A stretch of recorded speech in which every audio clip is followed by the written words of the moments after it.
The air was heavy that night, thick with the kind of silence that clings to your skin, makes you feel like you're drowning in it.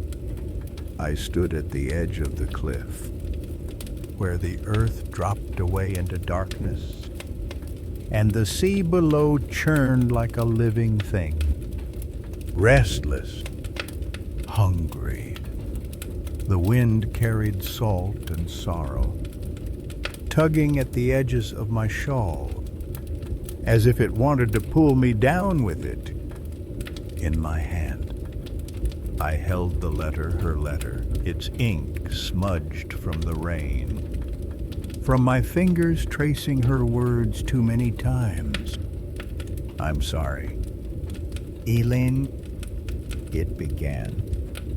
And even now, those words burned like a brand on my heart. Sorry. As if a word could hold the weight of what she'd done, what she'd left behind. I closed my eyes, and there she was, Mira, my sister, my shadow, my other half, her hair catching the sunlight like spun copper, her laugh sharp and bright, cutting through the quiet of our childhood. We were girls then, running through the orchard behind our mother's house, the one with the sagging porch and the windows that rattled in the storms. We'd chase each other through the apple trees, our bare feet stained with earth, our promises as endless as the summer days. "We'll never be apart," she'd said, her voice fierce, her hand gripping mine like she could tether us to that moment forever. But forever is a lie, children tell themselves, isn't it? A lie we believed until the world taught us otherwise. The letter trembled in my grip, and I pressed it to my chest, as if I could hold her there, keep her from slipping away again.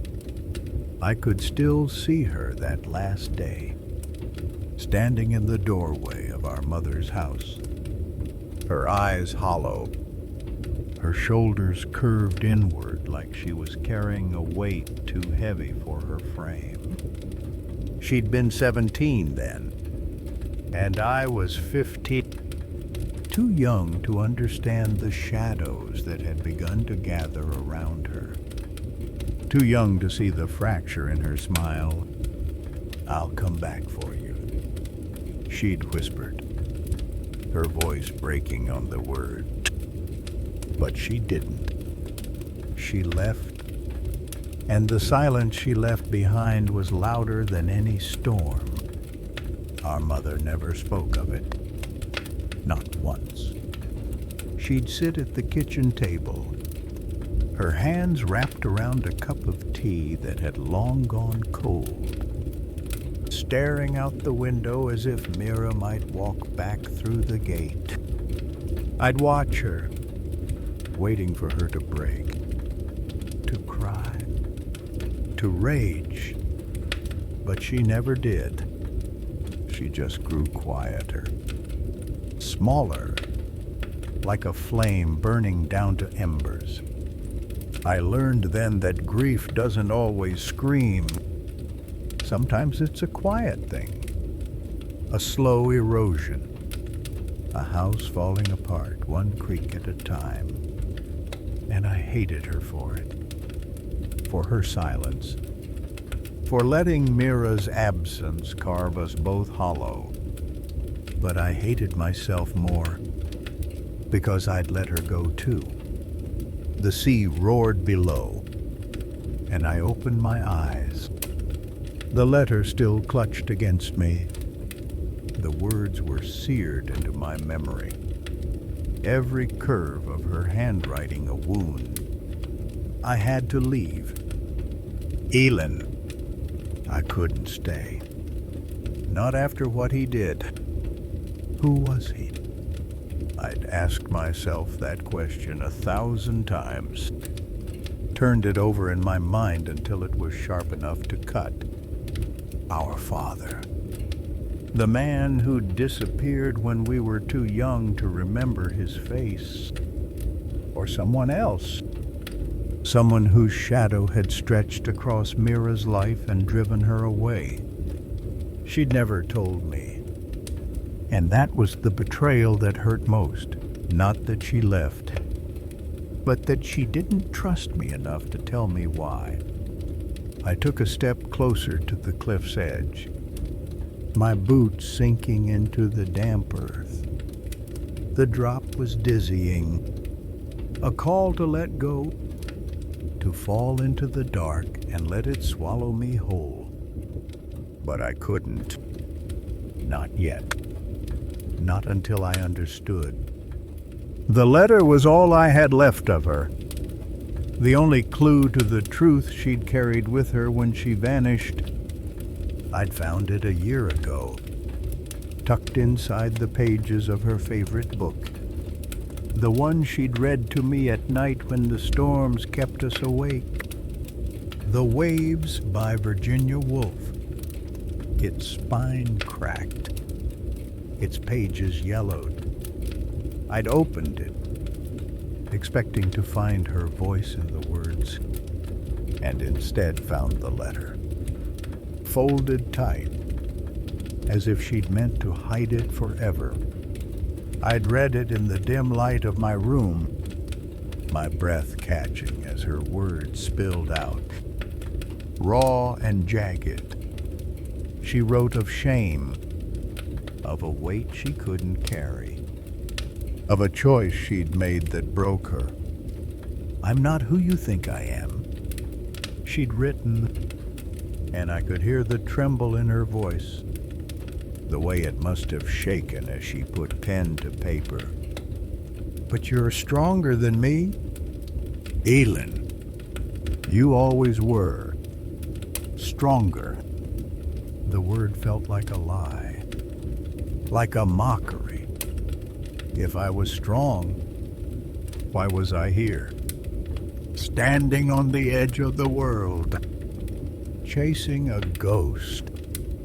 The wind grew sharper, biting at my skin, and I sank to my knees. The letter pressed against my lips. I could taste the salt of my tears mingling with the sea air. I wanted to scream at her, to demand answers, to ask why she'd left me to carry the weight of her absence alone. But the truth was, I already knew part of it. I'd seen the way she'd changed in those final months, the way her laughter had grown brittle, her eyes distant. I'd seen the bruises on her arms, faint but unmistakable.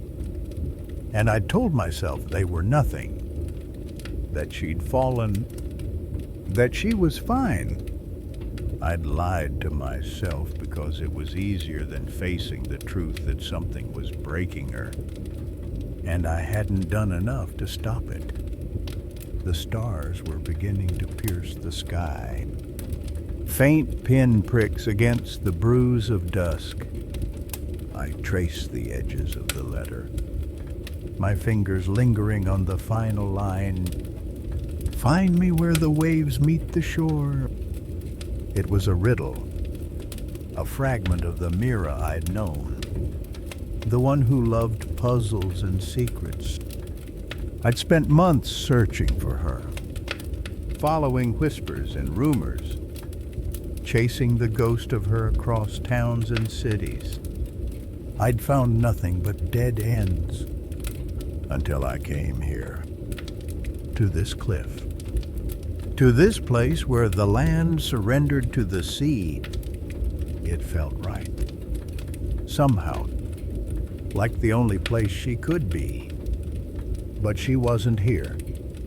Only the letter was, and the ache it carried. I stood, my legs unsteady, and looked out at the horizon, where the last light bled into the water, I could still hear her voice, soft and sure, reading to me from that book. Her words weaving stories of women who walked into the waves and found freedom. Was that what she'd done? Had she walked into the sea? Let it take her. Let it wash away the pain she couldn't name. The thought was a knife in my chest, twisting until I couldn't breathe. But I couldn't believe it. Not yet. Not until I knew.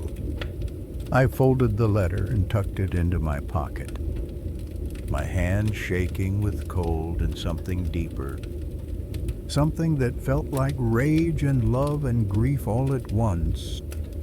I wouldn't let her go. Not like this. I'd find her, or I'd find the truth. Even if it broke me. The sea roared below, a reminder of how small I was, how vast the world that had swallowed her. But I was still here, still standing, still breathing, and that was enough for now. I turned from the cliff, the wind at my back, and started down the path toward the village below. The lights flickered in the distance, warm against the growing dark, and I felt a spark of something, not hope, not yet, but a quiet resolve, a promise I'd made to myself and to her. I'd keep searching, keep asking, keep carrying her with me until I found the answers. The waves crashed behind me, their rhythm steady, unyielding, like a heartbeat that refused to stop. And in that sound, I heard her, faint but unmistakable, calling me to keep going. The village was asleep when I reached it, its narrow streets bathed in the soft glow of lamplights, their flicker casting shadows that danced like ghosts. My boots crunched against the gravel, each step a small defiance against the quiet that threatened to swallow me. The air was cooler here, away from the cliff's edge, but it carried the same salt-tinged weight, as if the sea's breath had followed me down. I pulled my shawl tighter. Mira's letter, a heavy presence in my pocket, its words echoing in my mind like a song I couldn't stop humming. Find me where the waves meet the shore.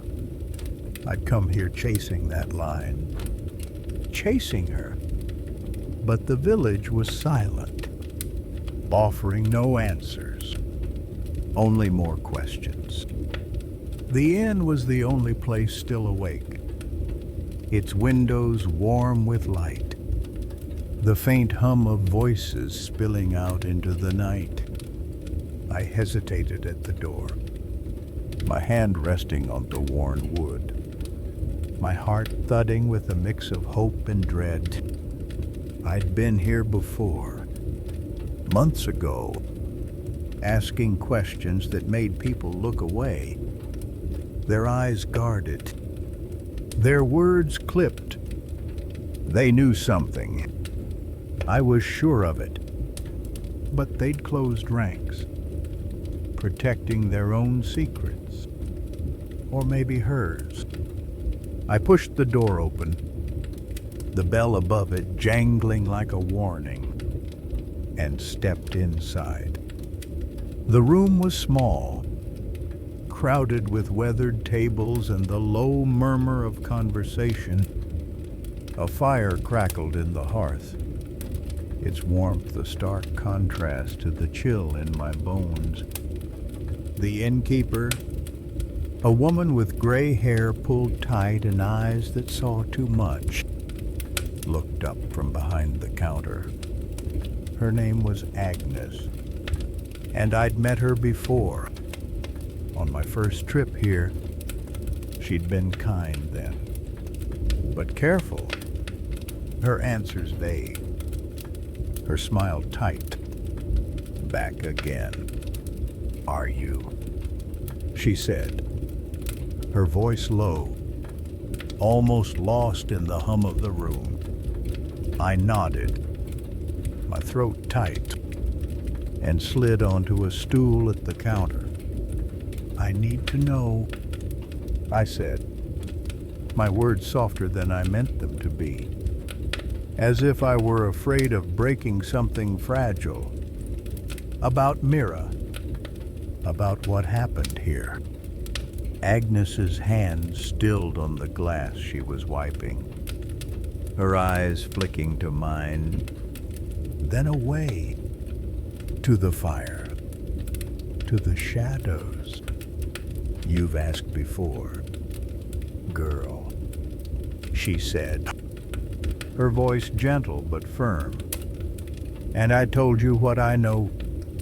She passed through, stayed a night, maybe two. Then she was gone. Her words were the same as last time, rehearsed, like a story she'd told too many times to believe it herself. I leaned closer, my hands pressed against the counter, the wood cool under my palms. She left me a letter.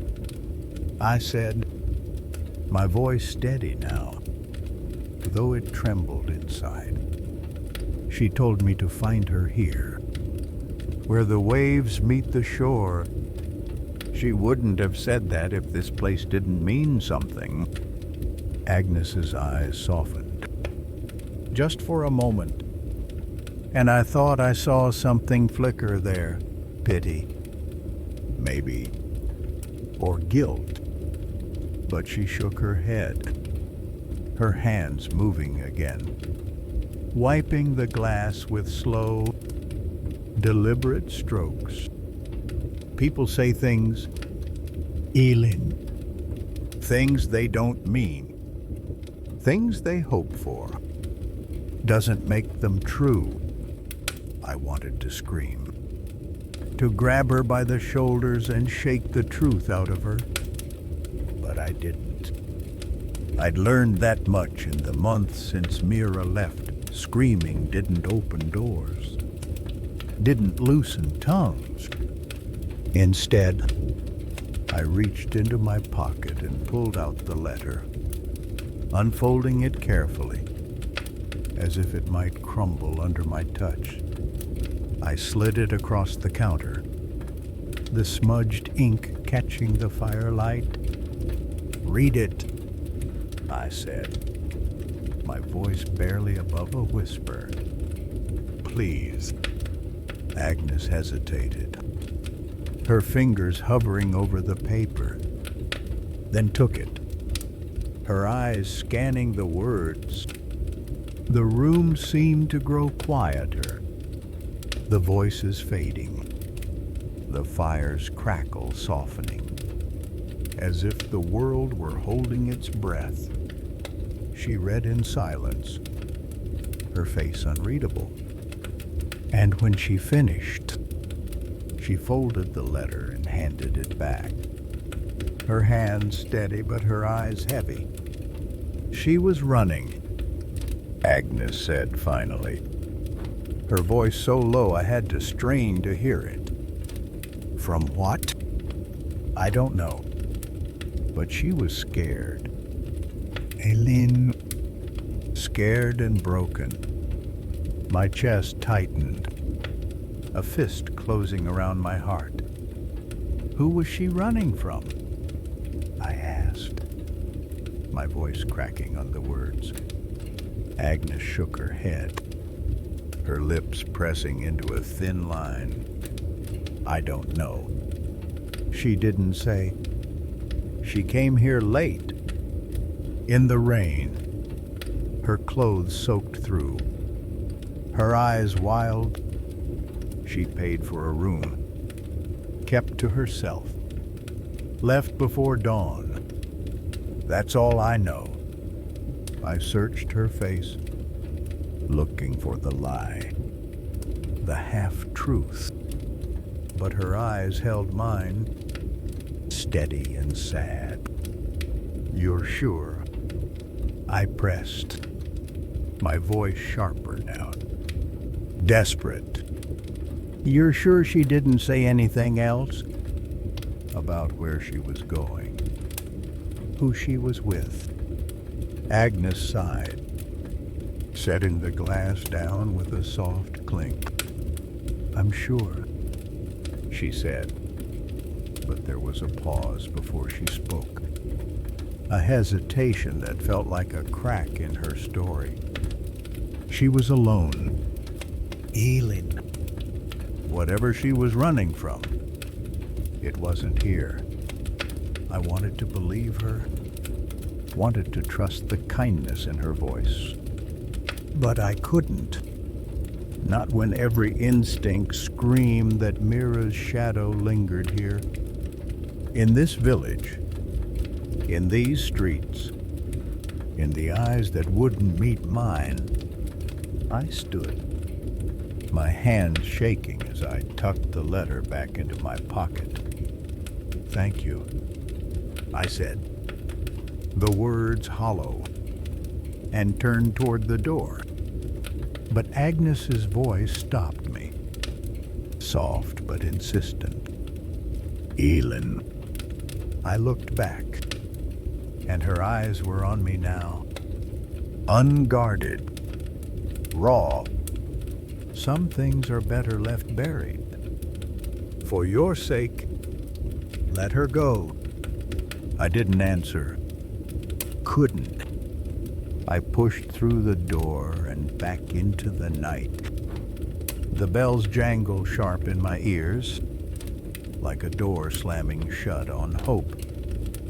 The streets were emptier now, the lamplights flickering as if they, too, were tired.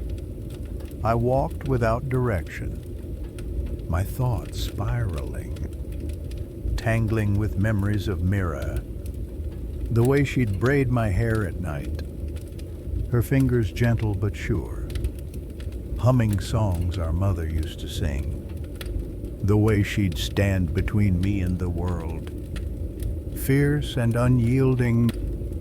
When the boys in the village teased me for my quietness, she'd been my shield, my compass, my home. And then she was gone, and I was left to navigate a world that felt too big, too sharp. Without her, I stopped at the edge of the village, where the road met the path to the cliffs. The sea was louder here, its voice carrying across the distance. A low, mournful song. I thought of Mira's letter, of her words about the waves and the shore, and I wondered if she'd stood here, too, looking out at the same endless water, searching for something to hold on to. I'd always thought of her as fearless, but now I saw it differently. Her courage wasn't the absence of fear, but the choice to keep moving despite it. And maybe that's what she'd been doing when she left. Running not just from something, but toward something, too. I turned back to the village, my eyes catching on a small house at the edge of the road, its windows dark, its door painted a faded blue. Something about it pulled at me, a tug in my chest, like a memory I couldn't place. I'd seen it before, on my first visit, but I hadn't thought much of it then. Now, though, it felt different, like a piece of a puzzle I didn't yet understand. I took a step toward it, then another, my heart pounding, my breath shallow. The letter in my pocket felt heavier, as if it were pulling me forward, guiding me to something Mira had left behind. The night stretched out around me, vast and unyielding, but I wasn't alone. Not yet. Mira was here, in the salt air, in the crash of the waves, in the words she'd left for me. And as I stood there, staring at that faded blue door, I felt it a spark, a whisper, a promise that the truth was close, waiting to be found. I just had to keep going, one step at a time, into the dark.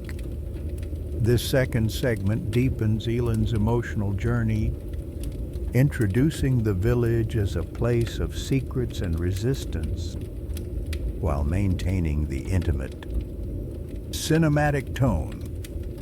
It builds on the first segment by exploring Elin's determination, her confrontation with Agnes, and the emerging mystery of Mira's disappearance.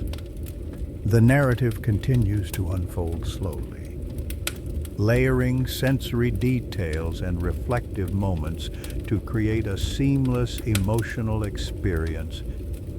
If you'd like me to continue with the third segment or adjust any elements, please let me know. The faded blue door seemed to pulse in the moonlight, its chipped paint catching the glow like a secret waiting to be told. I stood frozen, my breath shallow, the letter in my pocket a quiet weight against my hip. The village was still behind me, its silence thicker now, as if it were holding its breath, watching me. The sea's roar was fainter here, a distant murmur, but it carried Mira's voice, her words looping in my mind. Find me where the waves meet the shore. This house, this door, it felt like a thread in the tapestry of her disappearance. Fragile but undeniable. I didn't know why. Not yet.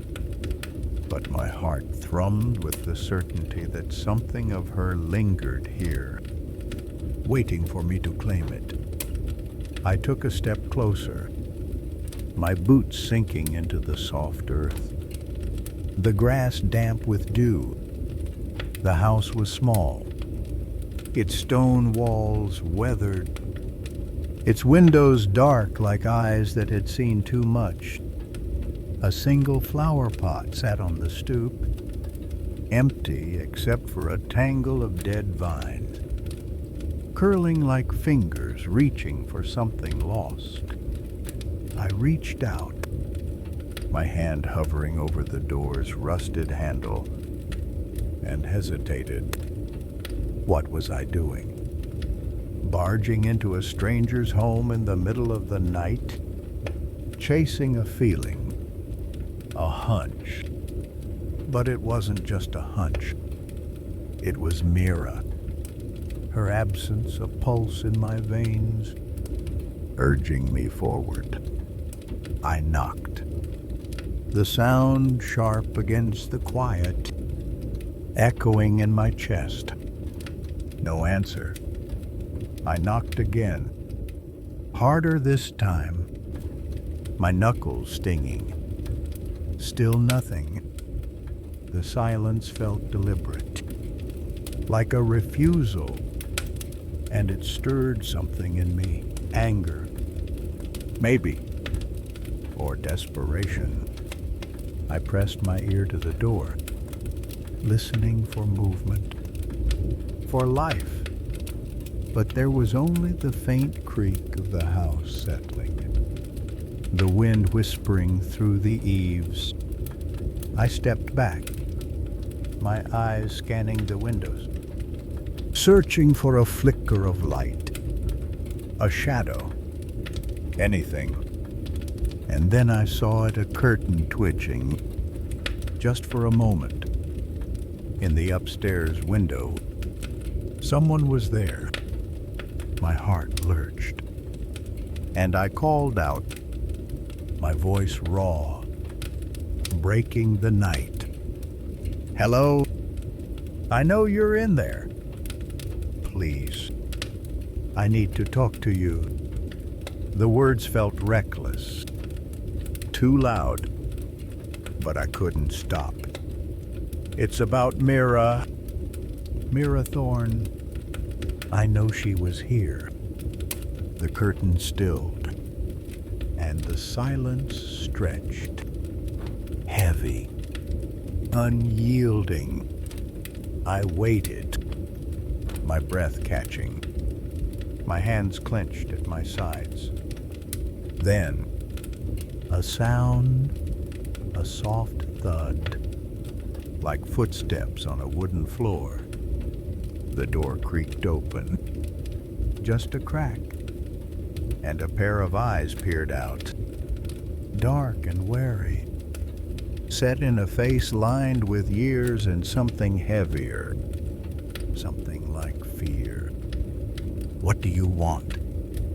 The voice was low, rough, a woman's voice, edged with caution. She was older, her hair a tangle of gray, her hands gripping the door as if it were a shield. I swallowed, my throat tight, and held up my hands, palms open, to show I meant no harm. "I'm Elin," I said, my voice softer now, pleading. "Mira's sister. She was here, wasn't she? I need to know what happened to her." The woman's eyes narrowed, searching my face, as if she could see the weight of my grief, the shape of my longing.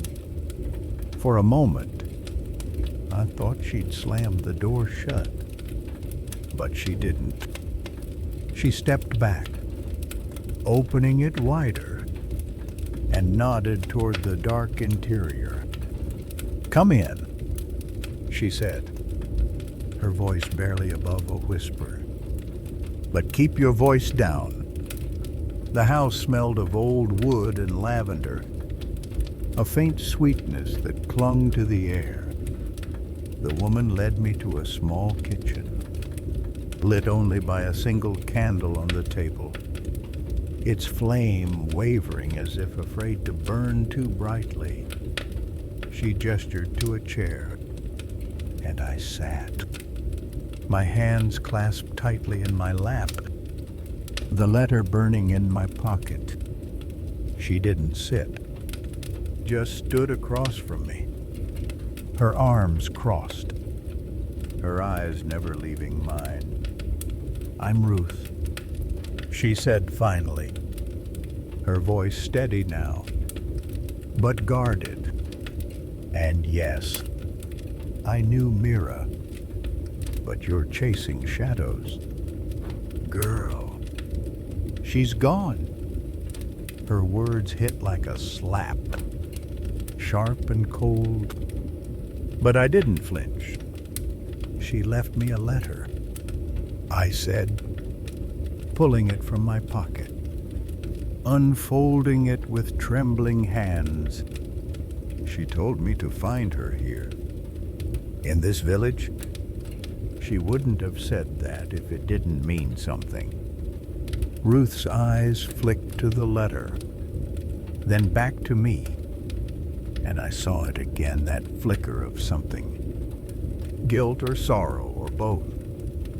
"Let me see it," she said, and I handed it over, my heart pounding as her fingers brushed mine. She read in silence, her face unreadable, but her hands shook, just slightly, betraying her. "She stayed here," Ruth said at last, her voice low. almost a confession. For a week, maybe more, she came in the night, like you, soaked to the bone, her eyes like she'd seen the devil himself. She didn't talk much, but she was scared. Elin, scared of someone, not something. My breath caught, and I leaned forward, my voice urgent. Who was she scared of? Ruth shook her head, her lips pressing into a thin line. She wouldn't say, only that she had to keep moving, had to stay ahead of him. She'd sit by that window. She nodded toward the dark pane behind me, watching the road, like she expected him to come for her. I followed her gaze to the window, imagining Mira there, her face pale, her eyes searching the darkness. My chest ached, a hollow pain that spread like frost. Did she say where she was going? I asked, my voice barely holding together. Ruth set the letter down, her hands folding over it, protective, like it was a piece of Mira herself. She didn't, but she left something. A book. Said it was for you. If you ever came looking. My heart stopped, then surged. A rush of hope so sharp it hurt. Where is it? I asked, my voice breaking. Ruth hesitated, her eyes searching mine, as if weighing whether I could carry whatever truth the book held. Then she turned, moving to a shelf in the corner, and pulled down a small, leather-bound volume, its cover worn, its pages edged with salt stains. She handed it to me, and I recognized it instantly, Mira's copy of The Waves, the same book where I'd found the letter. My hands trembled as I opened it, half expecting another note, another clue. But the pages were marked with her handwriting, faint and hurried, lines underlined, margins filled with fragments of thoughts. The waves break, and we break with them. She'd written on one page, and my throat closed, tears burning my eyes.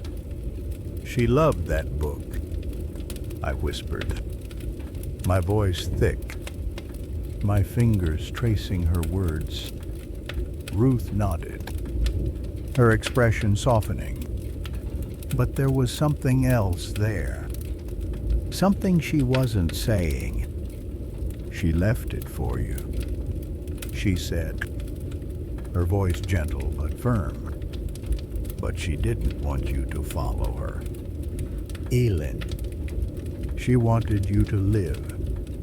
I looked up, my eyes meeting hers, and saw the truth she was trying to hide. Not cruelty, but kindness. A plea to let go.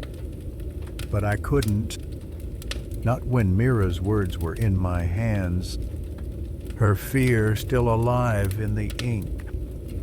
I stood, clutching the book to my chest, the letter tucked back in my pocket. Thank you, I said, my voice steady now, though my heart was anything but. Ruth watched me, her eyes heavy with unspoken warnings, but she didn't stop me as I moved toward the door. The night air was cold when I stepped outside. The village quiet again. The sea's song louder now, calling me back to the cliffs. I held the book tighter, its weight a tether to Mira, a promise that I was closer to her than I'd ever been. The truth was here, in this village, in these pages, in the shadows that refused to speak. And I would find it, no matter how deep it was buried. This third segment deepens Elin's journey, introducing Ruth and the discovery of Mira's book, which adds a new layer to the mystery. The narrative maintains its cinematic, intimate tone, weaving sensory details and reflective moments to immerse the listener in Elin's emotional world. The tension builds as Elin uncovers fragments of Mira's fear and purpose, setting the stage for further revelations. If you'd like me to continue with the fourth segment or adjust any elements, please let me know.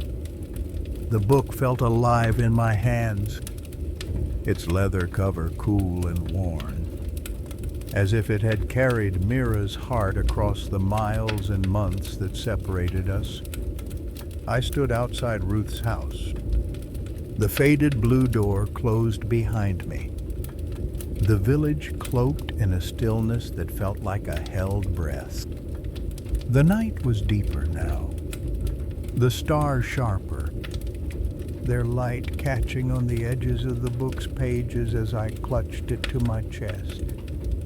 Mira's handwriting, scrawled in the margins, was a map to her mind, a fragile thread connecting me to the sister I'd lost. I couldn't read it here, not in the dark, not with the sea's restless song pulling at me. But I knew it held answers, or at least the hope of them. I started walking, my steps unsteady, drawn back toward the cliffs where the waves met the shore. The path was narrow, winding through patches of gorse and heather, their thorns catching at my shawl like fingers trying to hold me back. The air was sharp with salt, the wind carrying whispers of Mira's voice, her laughter, her promises. I could see her so clearly, her copper hair tangled by the breeze, her eyes fierce with the fire I'd always envied. She'd been my anchor, my guide, the one who made the world make sense. And now, with her book in my hands, I felt her presence again, not as a ghost, but as a pulse, urging me forward.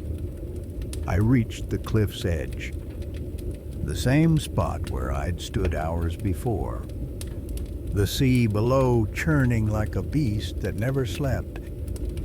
The moonlight painted the waves silver, their rhythm steady, relentless, a reminder of time slipping through my fingers. I sat on the damp grass, my back against a jagged rock, and opened the book, my hands trembling as I turned to the pages marked with Mira's writing. The candlelight from Ruth's kitchen had shown me fragments, underlined passages, cryptic notes, but here, under the open sky, I needed to see it all, to understand what she'd left for me. The first page I turned to was marked with a single line, written in Mira's hurried scrawl. The waves don't forgive, but they remember. My breath caught, the words sinking into me like a stone into water. I traced the ink, smudged by time or tears, and felt a shiver that wasn't from the cold. Below it, she'd underlined a passage from the waves. I am made and remade continually. Different people draw different words from me. I read it again, my heart pounding, trying to hear her voice in the words, to understand what she'd been trying to say. Was she remaking herself, shedding the girl I'd known, the sister I'd loved? Or was she asking me to remake her, to find the pieces she'd left behind? I turned the pages, my fingers careful, as if the book might crumble under my touch. Her notes were scattered, disjointed, like pieces of a puzzle I didn't yet know how to solve. He knows where I am. She'd written in one margin, the letters sharp, almost carved into the paper. I can't stop running. My chest tightened, a familiar ache spreading through me. Who was he? The same shadow that had haunted her letter, the one that had driven her from our mother's house, from me. I wanted to scream into the night, to demand answers from the sea, from the stars, but they were as silent as the village, guarding their secrets. Another page, another note. Elin, you're the light I left behind.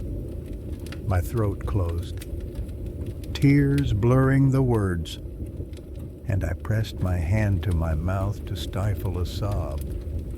She'd known I'd find this, known I'd come looking. The thought was a blade, cutting both ways, comfort that she'd left something for me, pain that she hadn't trusted me enough to stay, to fight.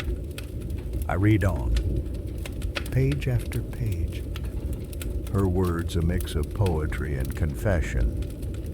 The shore is where we break, where we begin again. I saw him in the rain, and I knew I had to go. Tell Elin I'm sorry. The last one stopped me cold, my breath itching. She'd written it like a message to someone else, someone she'd trusted to find me. But who? The wind picked up, tugging at the pages, and I held the book tighter, afraid it might slip away like she had. I turned to the final marked page, where a single sentence was circled, the ink heavy, deliberate. The truth is in the tide. Elin, follow it. My heart lurched, a spark of clarity cutting through the fog of grief. The tide, the shore, the waves. She was pointing me somewhere, not just to this village, but to something specific, something hidden.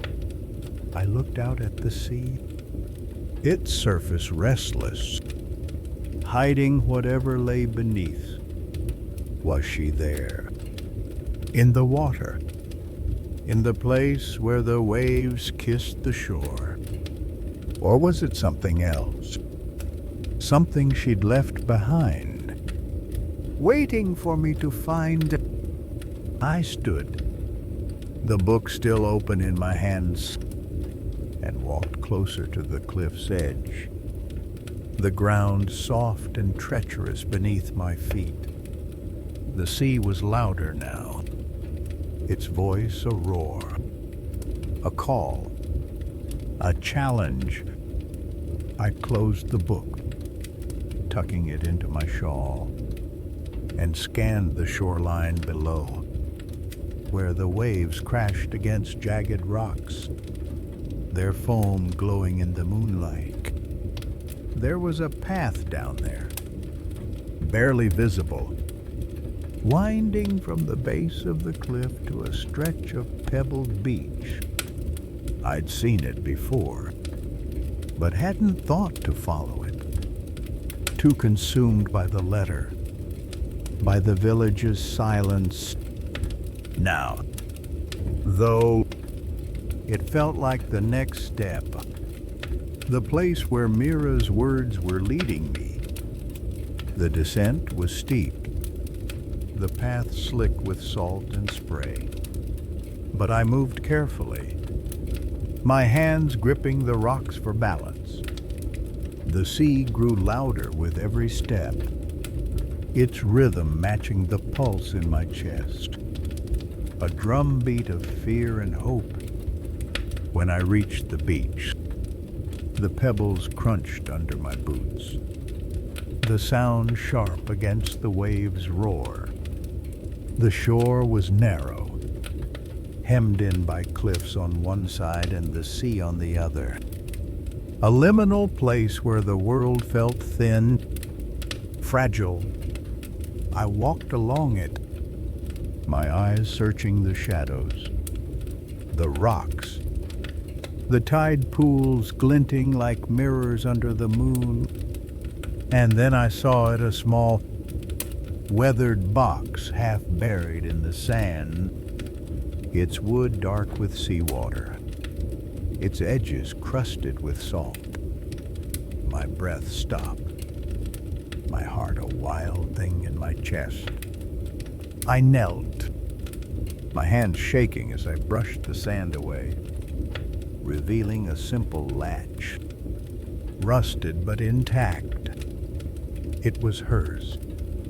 I knew it without knowing how, the same way I'd known the blue door held answers, the same way I'd known to come to this village.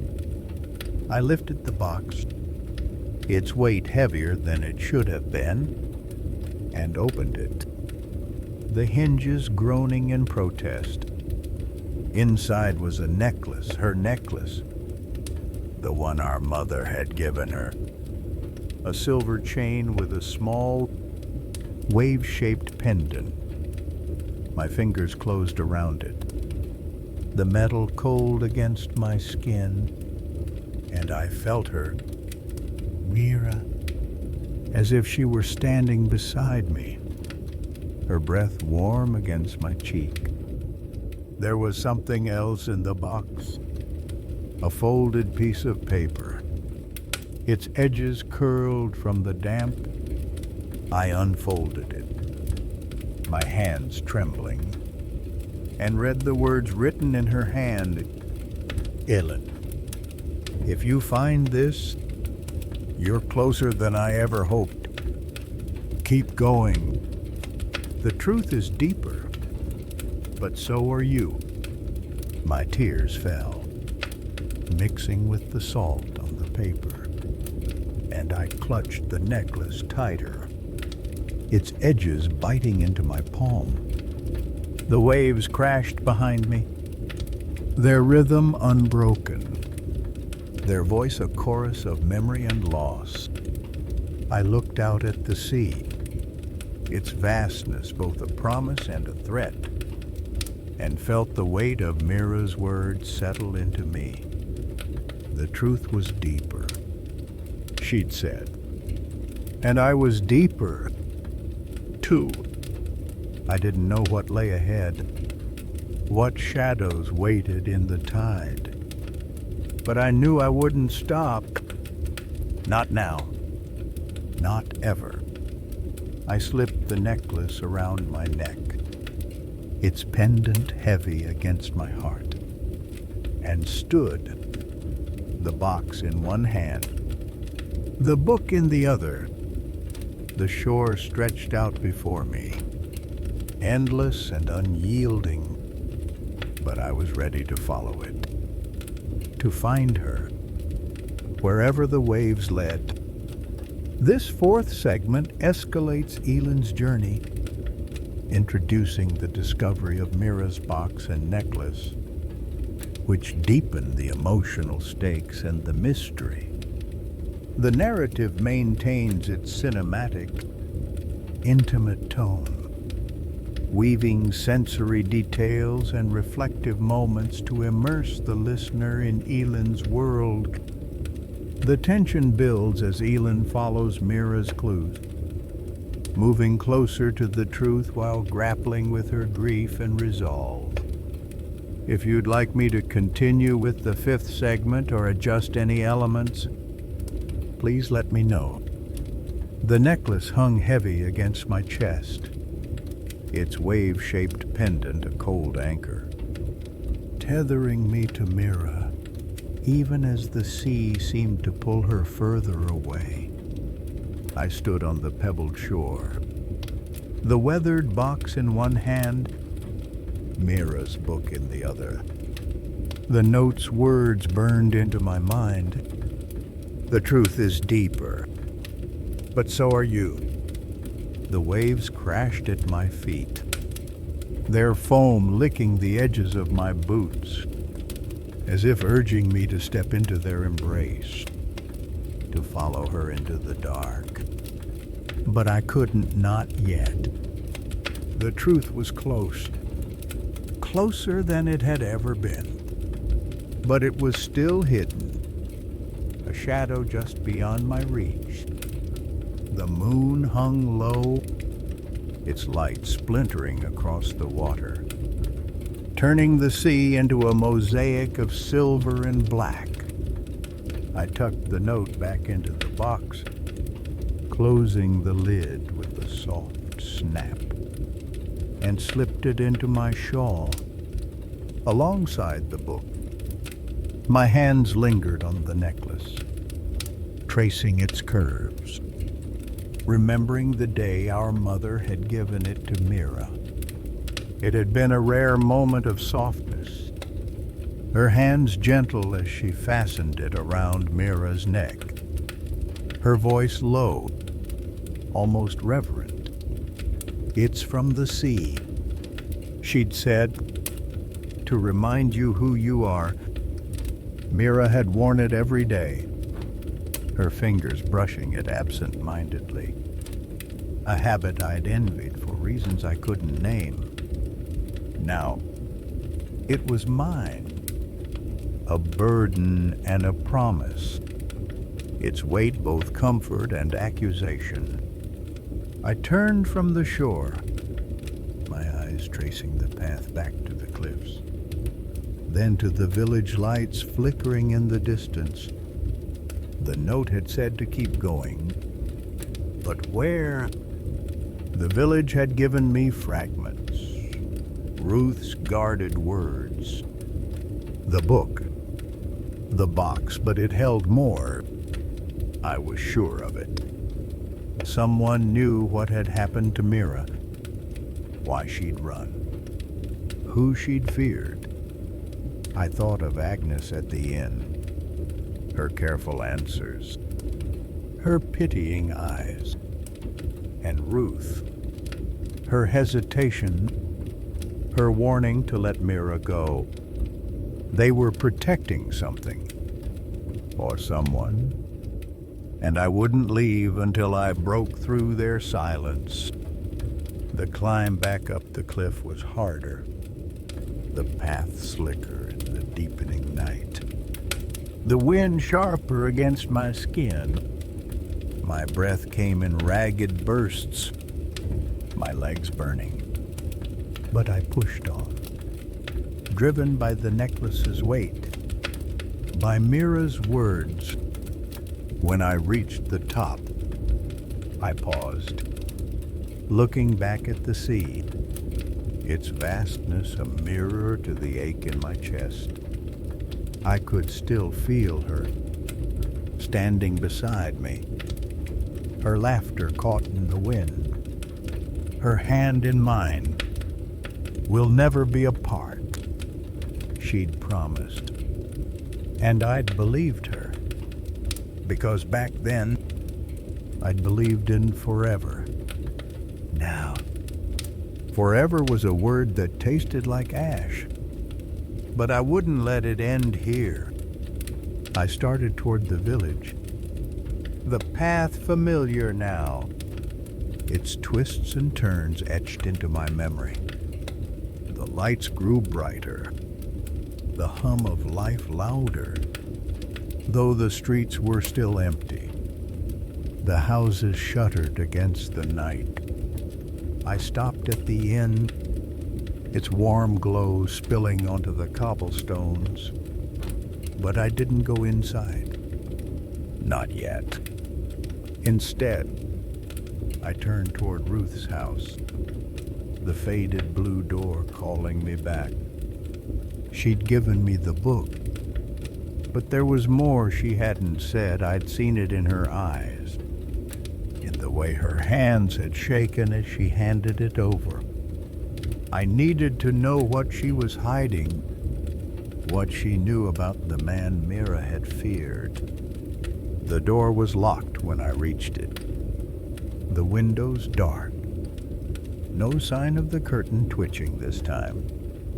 I knocked, softly at first, then harder, my knuckles raw against the wood. "Ruth," I called, my voice low but urgent. "It's Elin. Please, I need to talk to you." No answer. Only the wind, the distant sea, the silence of a village that refused to speak. I pressed my forehead against the door, my breath fogging the air, and felt a surge of frustration, hot and sharp. She was in there. I knew it, hiding behind her walls, her secrets. I knocked again, louder. Reckless, I found the box. "Ruth!" I know she was here. "Tell me what happened to her." The door creaked open, so suddenly I stumbled back. Ruth stood there, her face pale, her eyes wide with something like fear. "Keep your voice down," she hissed, glancing past me into the dark, as if expecting someone to emerge from the shadows. She pulled me inside, shutting the door with a soft thud, and led me back to the kitchen, the same candle still burning, its flame weaker now, casting long shadows across the walls. "You don't know what you're stirring up," she said, her voice low, trembling. "You need to stop. Elin, for your own sake." I shook my head, my hands clenching around the box. The book, the necklace at my throat. "I can't," I said, my voice steady despite the storm inside me. She left me clues. Ruth, the book, the box, the note. She wanted me to find her. I set the box on the table, opening it to show her the note. The empty space where the necklace had been. Ruth's eyes lingered on it, her expression unreadable, but her hands twisted together, betraying her unease. She was running from someone. I said, my voice softer now, pleading. "You said she was scared. Tell me who it was, please." Ruth sank into a chair, her shoulders slumping, as if the weight of my words had finally broken her. She stared at the candle, its light flickering in her eyes, and when she spoke, her voice was barely above a whisper. "His name was Caleb," she said, and the name hit me like a wave, cold and heavy.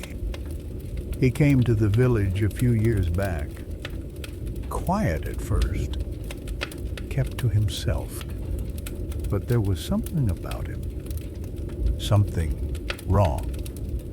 Mira met him here, at the inn, one night.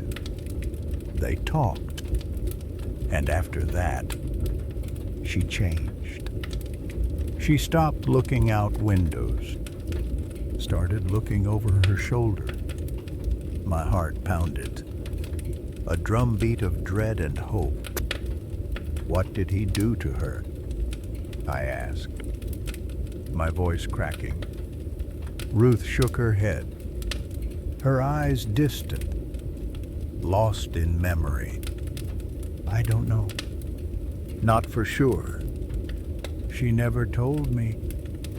But I saw the fear in her. Elin, the kind that doesn't come from nothing. One night, she came to me, shaking, said she had to leave, that he'd found her. I gave her money, a coat, told her to go north, to the city, where she could disappear. She left that book for you, said you'd understand. I leaned forward, my hands gripping the table, the wood.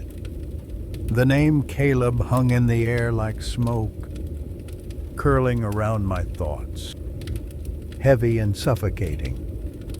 I sat across from Ruth in her dim kitchen, the candle's flame trembling between us, its light barely holding back the shadows. Her words echoed in my mind. Mira had met him here, had changed because of him, had run because of him. My fingers tightened around the box on the table, the note inside it a fragile link to my sister, its words urging me deeper into a truth that felt both closer and more dangerous than ever.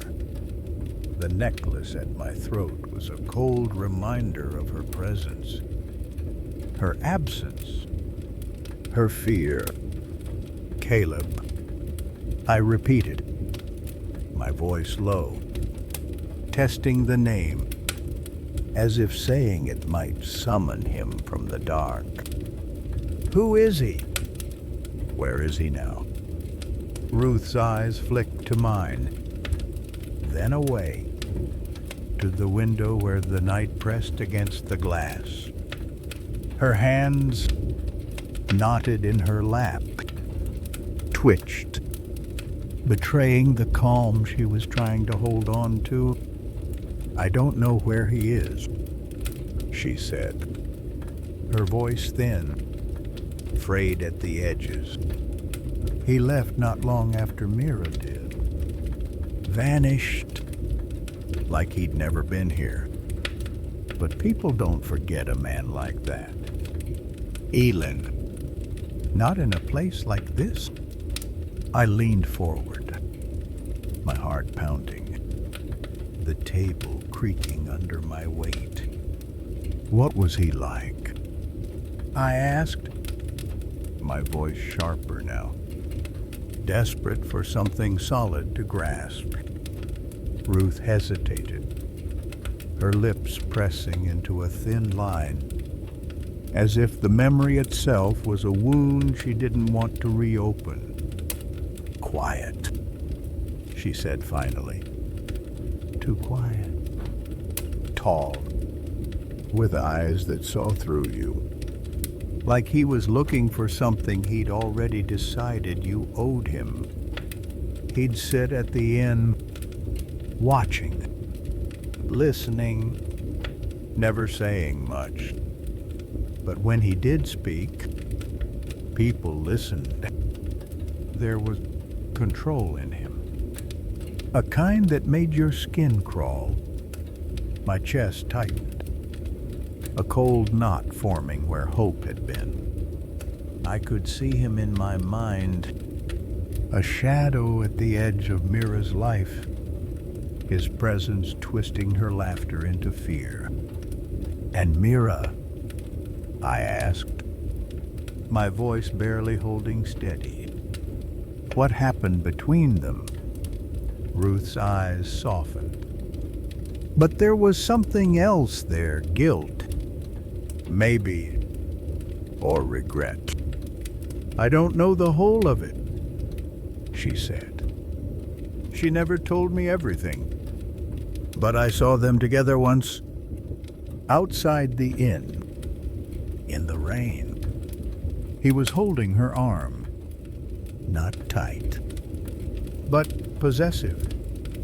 She was looking at the ground, her face pale, like she'd forgotten how to fight.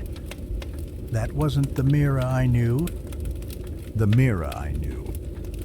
The words cut deep, because I wasn't sure I'd been the Mira I'd known in those final months, either.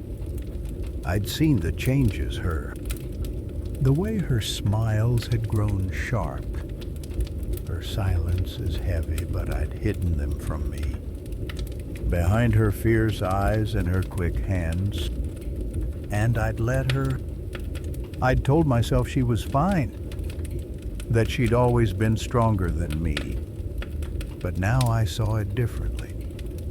She'd been breaking, and I'd been too young, too blind to see it.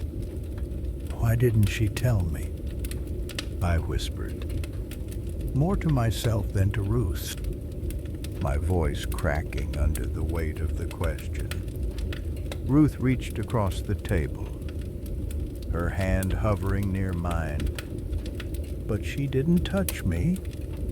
She wanted to protect you, she said, her voice gentle but firm.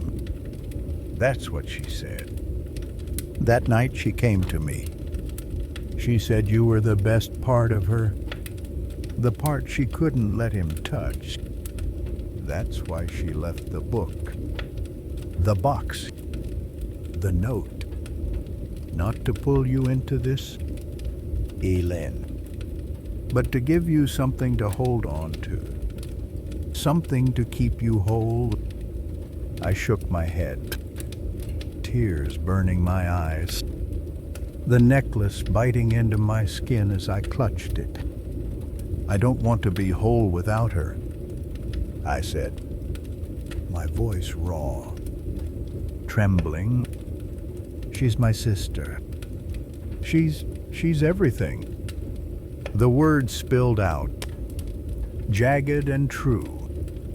And for a moment, the kitchen was silent. The candles flicker, the only sound, the only movement. Ruth's eyes held mine, and I saw it again, that flicker of something she wasn't saying, a truth she was guarding as fiercely as the village guarded its secrets. There's more, I said, my voice steadier now, though my heart was a storm. You're not telling me everything. What else do you know? Ruth's hands stilled, her shoulders tensing. And for a moment, I thought she'd shut me out. Send me back into the night with nothing but the name Caleb and a handful of memories. But she sighed, a sound heavy with surrender, and leaned back in her chair, her eyes distant, lost in a place I couldn't follow. There was a man, she said, her voice so low I had to strain to hear it. Not Caleb, someone else. He came looking for Mira a few weeks after she left, older, with a limp, his face hard, like he'd seen too much of the world's cruelty. He asked questions, same as you, but there was anger in him, a kind that scared people. He stayed at the inn, talked to Agnes, to me, to anyone who'd listened, said Mira had taken something from him, something he needed back. He didn't say what, but he wasn't leaving without it. My breath caught, a new thread tangling in the web of Mira's disappearance. What did he look like? I asked, my voice urgent, my mind racing. Ruth's eyes narrowed, searching my face, as if weighing whether I could carry this. 2. Gray hair, cut short, she said. A scar across his cheek, like a blade had kissed him. He called himself Jonas, but I don't know if that was his real name. He left after a few days, said he'd find her himself. I never saw him again. Jonas, another name, another shadow, another piece of the puzzle that didn't fit. I pressed my hands to my temples, trying to hold the fragments together, to make sense of the chaos. Caleb, the man who'd scared Mira, who'd driven her away. Jonas, the man who'd followed, searching for something she'd taken. And Mira, my sister, caught between them, running, hiding, leaving clues for me to find.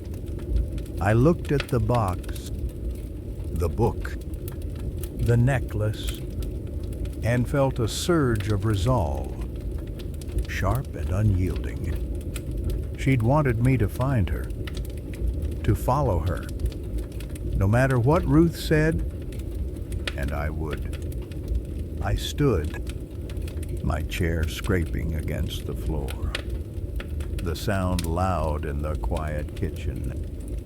Thank you, I said, my voice steady now, though my heart was anything but. I tucked the box and book into my shawl, the necklace warm against my skin, a reminder of what I was fighting for. Ruth watched me, her eyes heavy with worry, but she didn't try to stop me. Be careful, Elin, she said, her voice soft, almost a plea. You don't know what you're walking into. I nodded, but I didn't answer. I couldn't. The truth was waiting, deeper, darker, and I was ready to face it. I stepped back into the night, the door closing softly behind me. The village as silent as ever. The air was colder now, the stars brighter, their light guiding me toward the inn, where Agnes might know more, where Caleb or Jonas might have left traces. I thought of Mira's note, her words a beacon in the dark. The truth is deeper, but so are you. I didn't know what lay ahead, who Caleb was, what Jonas wanted, or where Mira had gone. But I knew one thing: I was deeper. 2, stronger than I'd ever believed. And I wouldn't stop until I found her, until I brought her home. The sea's song followed me, its rhythm steady, unyielding, a promise that the tide would always return. And as I walked, the necklace swaying against my heart, I felt her, Mira, not as a ghost, but as a fire, burning bright, calling me to keep going, into the dark, into the truth, into the waves. The village seemed to tighten around me as I walked toward the inn, its silence a living thing, pressing against my skin. The necklace swayed against my chest. Mira's wave-shaped pendant, a steady pulse. grounding me in the storm of names and shadows swirling in my mind. Caleb, Jonas, Mira. Each a piece of a truth I was only beginning to grasp. The sea's song was fainter now, muffled by the houses lining the street. But it lingered in my bones, a reminder of her note. The truth is deeper, but so are you. I held the box and book close, their weight a tether to her, a promise I wouldn't let go. The inn's lights glowed ahead, warm but unwelcoming, like eyes that saw too much and gave nothing back. I paused at the door, my hand resting on the handle, my heart thudding with a mix of resolve and dread. Agnes was inside. And if Ruth knew about Caleb and Jonas, Agnes might know more. She'd been careful before, her answers vague, her pity sharp. But I wasn't the same girl who'd stood at her counter months ago, grasping at rumors. I was deeper now, as Mira had said, and I wouldn't leave without answers. The bell jangled as I pushed the door open, the sound sharp in the quiet room.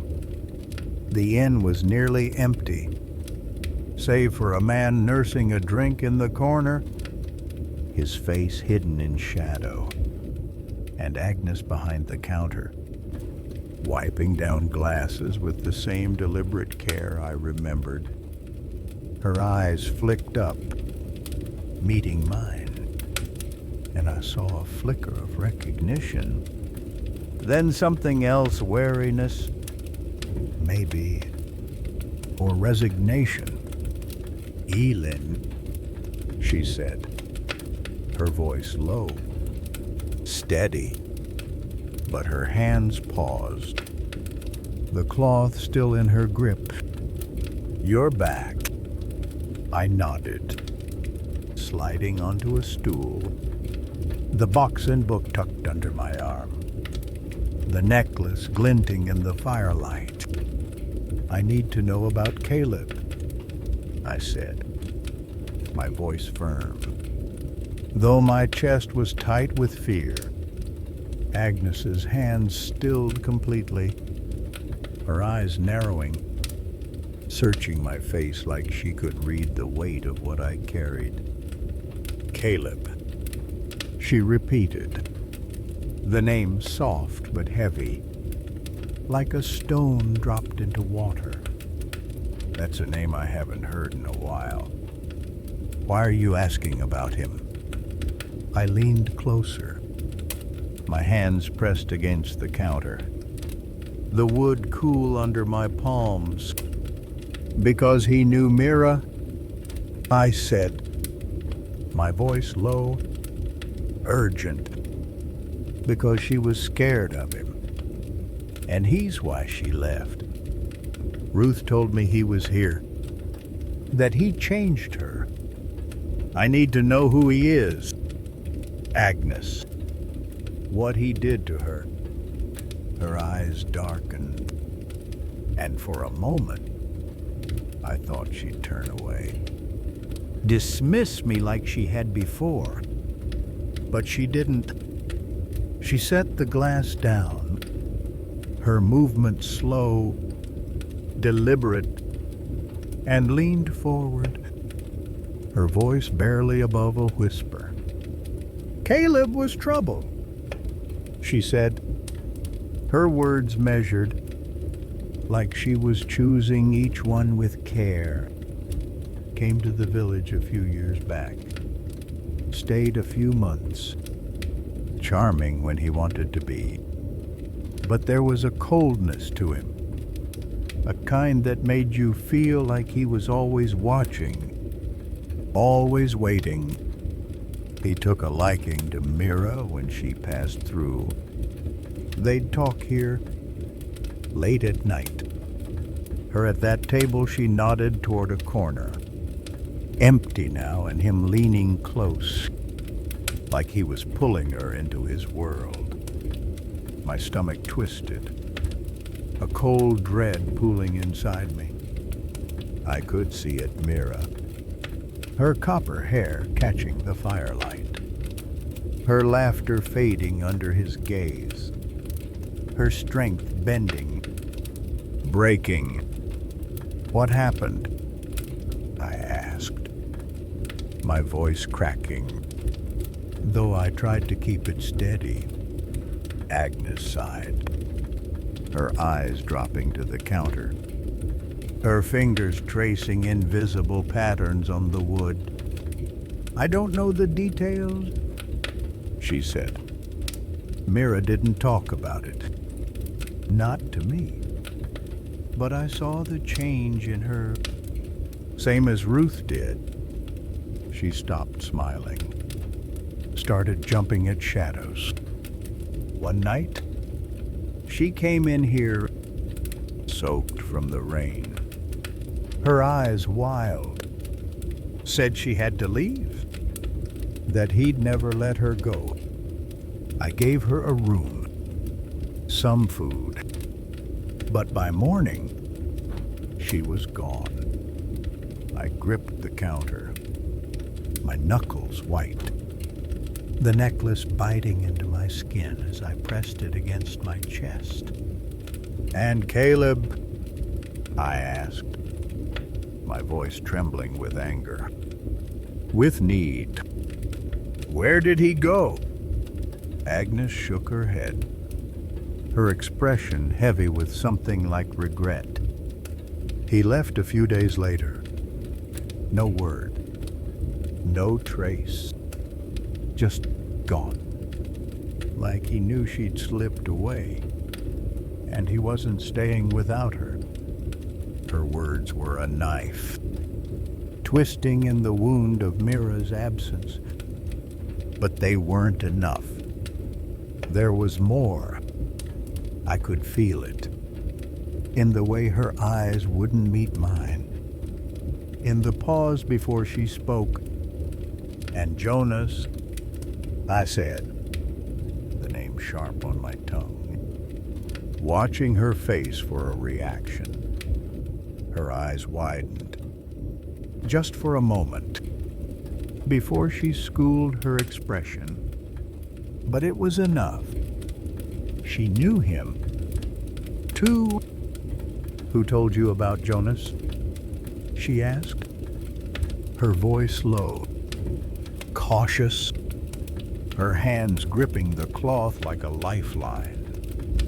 Ruth, I said, my voice steady now, though my heart was racing. She said he came looking for Mira, said she'd taken something from him. Who was he? Agnes. What did he want? Agnes's lips pressed into a thin line, and she glanced toward the man in the corner, her eyes lingering there before returning to me. Jonas was different, she said, her voice so soft I had to lean closer to hear. Older, harder, like life had carved him down to bone. He showed up a few weeks after Mira left, asking about her, about Caleb. Said she'd stolen something that wasn't hers to take. He didn't say what, but he was angry. Elin, the kind of angry that burns slow and doesn't stop. He stayed a few days, talked to everyone, then left. Said he'd find her, no matter where she went. My breath caught, a new piece of the puzzle clicking into place. But it only made the picture murkier. Mira, running from Caleb, hunted by Jonas, leaving clues for me to follow. What had she taken? Why had she run?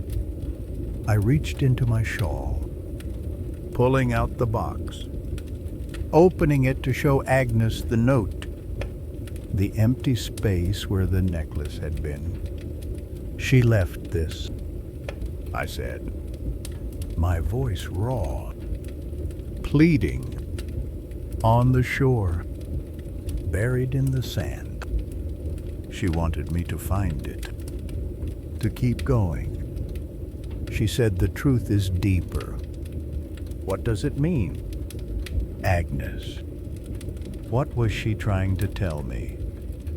Agnes's eyes softened as she looked at the note, but her hands stayed still, her body tense. "I don't know," she said, but there was a crack in her voice, a hesitation that told me she was holding something back. "Mira she was trying to protect you." "Elin. That's all I know. She didn't want you caught in this." Whatever it was, I shook my head, tears burning my eyes, my hands trembling as I closed the box. "I'm already caught," I said, my voice breaking. "She's my sister. I can't let her go." The man in the corner shifted, his chair scraping against the floor, and I froze, my heart lurching. Agnes's eyes flicked toward him again, a warning in her glance, and I turned, my breath shallow, expecting to see Caleb, Jonas, some shadow from Mira's past. But it was just a fisherman, his face weathered, his eyes tired, watching us with mild curiosity before turning back to his drink. I let out a shaky breath, my hands clutching the box, the book, the necklace, as if they could anchor me in the rising tide of fear. Agnes leaned closer, her voice a whisper now, urgent. "Go north, Elin," she said, her eyes locked on mine, fierce and pleading. "To the city. That's where Ruth told her to go. If she's anywhere, she's there. But be careful. You don't know who's still looking." I stared at her, my mind racing, the weight of her words settling into me. North. The city. A new direction. A new hope. But also a new danger. I nodded, my throat tight, and stood, tucking the box and book back into my shawl. "Thank you," I said, my voice steady despite the storm inside me. I turned toward the door. The bells jangle loud in my ears as I step back into the night. The village was silent again, the sea's song louder now, calling me north, to the city, to Mira. The necklace swayed against my heart, her words echoing in my mind. Keep going, and I would, deeper, darker, until I found her, until the truth was mine. The night air bit at my skin as I left the inn. The village's silence heavier now, as if it knew I was slipping from its grasp. The necklace pressed against my chest, Mira's wave-shaped pendant a quiet heartbeat, urging me forward. "North," Agnes had said. "To the city, where Mira might be hiding, where the truth might be waiting." I clutched the box and book tighter, their edges sharp against my palms, and walked toward the edge of the village, where the road stretched into darkness, a ribbon of possibility and peril. The sea's song followed me, fainter now, but still there, whispering Mira's words.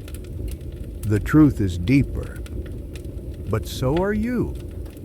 The stars were my only guide, their light cold and distant, but enough to keep me moving.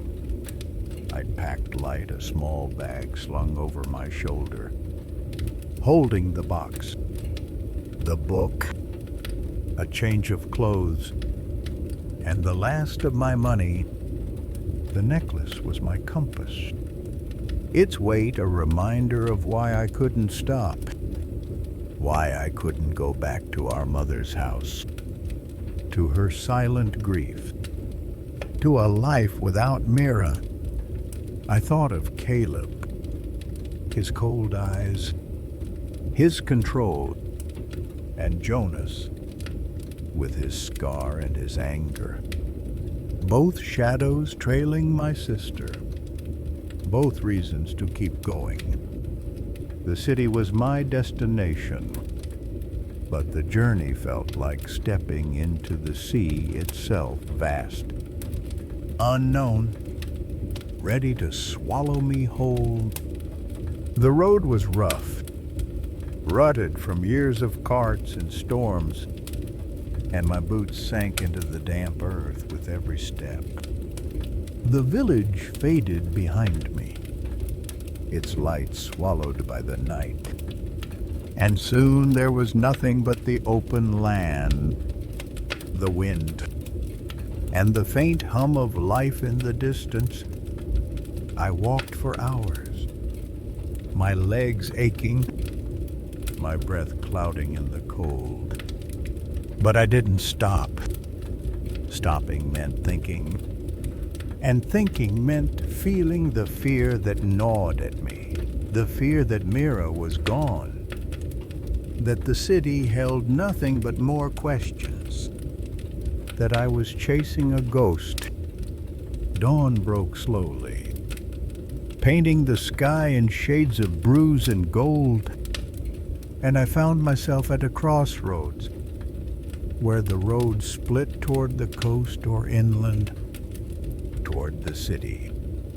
A weathered signpost leaned against a tree, its letters faded but legible. Havenport. 50 miles. The city. Mira's last known destination, where Ruth had told her to disappear. I touched the necklace, its pendant warm from my skin, and chose the inland path. My steps steadier now, driven by the spark of hope that flickered in my chest. She was there. She had to be, waiting for me to find her. The landscape changed as I walked, the cliffs and salt air giving way to rolling hills, their grass silvered by frost. The road grew busier. 2 carts rattled past, their drivers nodding or ignoring me. And once, a woman on horseback slowed, her eyes kind but curious. "You headed to Havensport?" she asked, her voice carrying over the creak of her saddle. I nodded, my throat tight, unsure how much to say. "Long walk," she said, her gaze lingering on my bag, my shawl, the necklace glinting at my throat. "Take care in the city, girl. It's not kind to strangers." She rode on before I could answer, her words echoing in my mind. A warning I didn't need but felt all the same. By midday, I was exhausted, my legs heavy, my hands numb from the cold. I stopped at a stream, its water clear and sharp, and knelt to drink, the chill biting my lips. I pulled out Mira's book, its leather cover worn smooth, and opened it to a page I hadn't read closely before.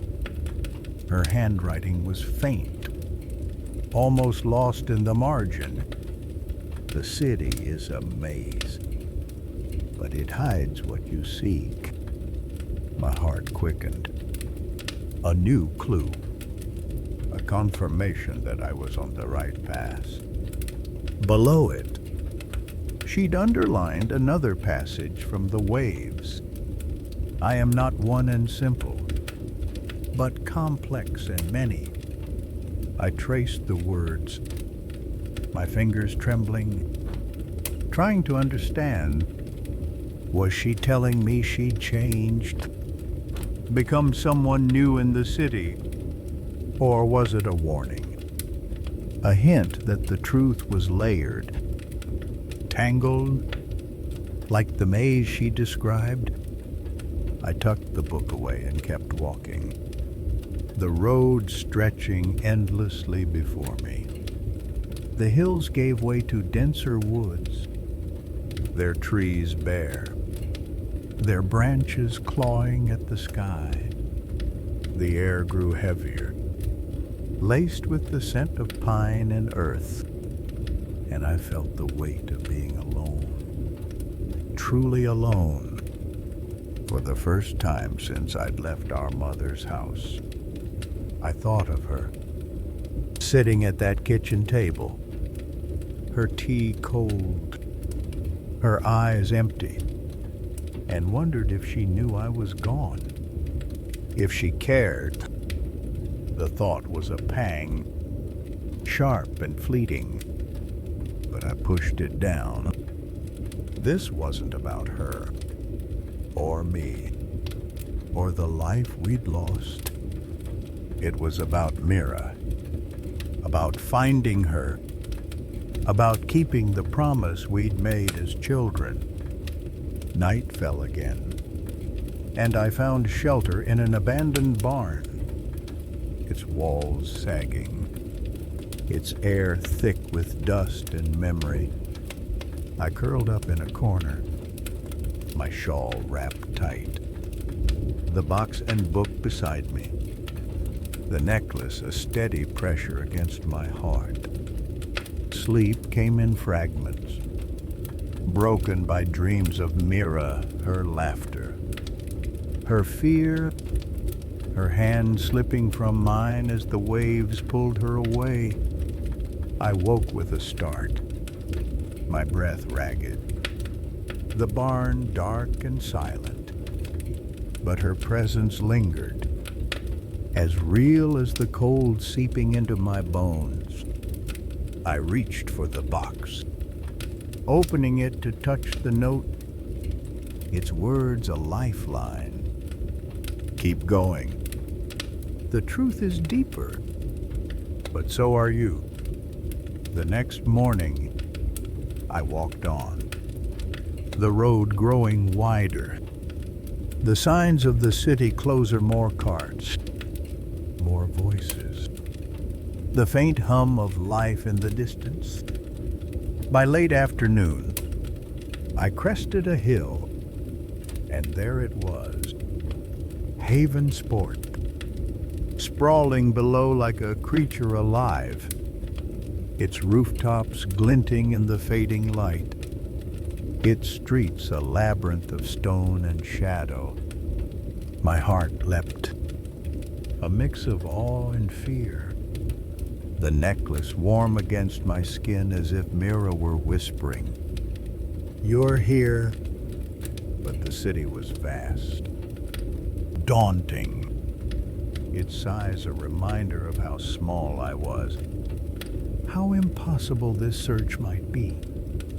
I descended the hill, the road turning to cobblestone, the air thick with the smells of smoke, bread, and salt from the distant harbor. The streets were crowded, people moving with purpose, their faces closed, their eyes sliding past me. I clutched my bag, the box and book inside, and felt the weight of Agnes's warning. The woman on horseback's words. The city's not kind to strangers. I didn't know where to start, where Mira might have gone, but I had her clues, the book, the note. The necklace and I had her words, guiding me through the maze. I stopped at a market square, its stalls bustling, vendors shouting over the din of voices. My eyes scanned the crowd, searching for her face, her hair, her fire, but she wasn't there. Instead, I saw a man watching me, his face half hidden by a scarf, his eyes sharp, unblinking. My breath caught, my hand flying to the necklace, my heart pounding with the sudden fear that he was Caleb, or Jonas, or someone else who knew what Mira had taken. He turned away, disappearing into the crowd. But the fear stayed, a cold weight in my chest. I moved on, my steps quicker now, the city's pulse matching my own. I needed a place to start, a thread to follow. And I remembered Ruth's words. Mira had been told to disappear here, to blend into the city's chaos. I found a small inn at the edge of the square, its sign weathered, its windows warm with light. Inside, the air was thick with the scent of ale and bread. The hum of voices, a low roar. I approached the counter, my voice steady despite the tremor in my hands. "I'm looking for someone," I said to the innkeeper, a woman with tired eyes and a tight smile. "Her name's Mira. Mira Thorne." The woman's eyes flicked up, searching my face, and for a moment, I thought I saw recognition, a spark of something. But she shook her head, her smile fading. "Don't know her," she said, her voice flat. "Too quick. Lots of people pass through here. Try the docks. Maybe." I nodded, my heart sinking. But I didn't believe her. The city was a maze, just like Mira had written, and I was only beginning to learn its rules. I touched the necklace, its pendant a promise, and stepped back into the night, ready to search, to fight, to find her. No matter how deep the truth was hidden, the city of Havensport pulsed around me, its streets a tangle of noise and shadow, each corner hiding 1,000 secrets. I stepped out of the inn, the innkeeper's dismissal. "Don't know her," ringing in my ears, sharp and unconvincing. Her eyes had betrayed her, that fleeting spark of recognition, and it fueled the fire in my chest, the certainty that Mira had been here, that she was close. The necklace at my throat was warm, its wave-shaped pendant a steady anchor, reminding me of her note. "The truth is deeper, but so are you." I clutched my bag, the box and book safe inside, and moved into the crowd. my heart pounding with purpose and fear. The market square was alive, even as night deepened, its lanterns casting a warm glow over stalls piled with fish, bread, and trinkets. Voices overlapped, a cacophony of bartering and laughter. But I felt the weight of eyes on me. The same prickling unease I'd felt when I'd seen the man with the scarf. I scanned the crowd, my breath shallow, expecting to see him again, his sharp gaze, his hidden face, but he was gone. Swallowed by the city's chaos. Was he Caleb, the man who'd haunted Mira's steps, or Jonas, hunting what she'd taken, or just a stranger, his stare a trick of my fear? I didn't know. But the necklace burned against my skin, urging me to keep moving, to trust the clues Mira had left. The innkeeper's words echoed, "Try the docks." Maybe, and though I doubted her sincerity, the docks felt like a thread worth pulling. Mira had always loved the sea, its vastness, its secrets. And if she'd come to Havensport to disappear, the harbor might have drawn her. A place where the waves met the shore in a different way. I asked a vendor for directions, his gruff voice pointing me toward the waterfront. And I set off, weaving through the crowd, my steps quick, my eyes darting to every face, every flash of copper hair, hoping for her, fearing for her. The city grew rougher as I neared the docks, the cobblestones giving way to mud, the air thick with salt and tar. The buildings leaned closer, their windows dark, their walls scarred by years of wind and neglect. The crowd thinned, replaced by sailors and workers, their voices low, their eyes wary. I felt small, exposed, a stranger in a world that didn't want me. But I touched the necklace, its pendant a talisman, and kept going. The harbor opened before me, a sprawl of ships bobbing in the black water, their masts swaying like trees in a storm. The waves lapped at the piers, their rhythm familiar, a faint echo of the cliffs where I'd found Mira's box. I walked along the waterfront, my boots slipping on the slick boards, my gaze searching the shadows for anything, a sign, a clue, a glimpse of her. The docks were alive with movement, men unloading crates, women mending nets. But there was a tension here, a quiet watchfulness that made my skin prickle.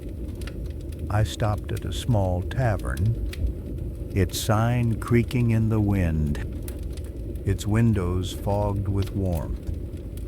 Inside, the air was thick with smoke and the tang of ale, the hum of voices rougher than at the market inn. I approached the bar, my heart thudding, and caught the eye of the barkeep.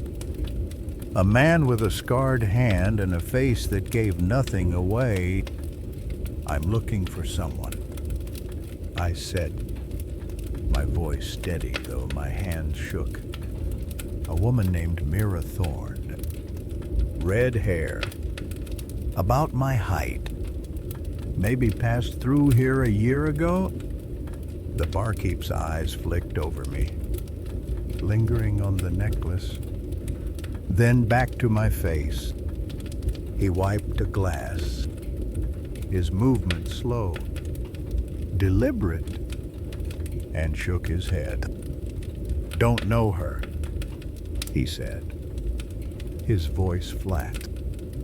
But there was a pause, a hesitation that felt like a door left ajar. I leaned closer, my voice lower. "Urgent." "Please," I said. "She's my sister. She might have been scared, running from someone. I just need to know if she was here."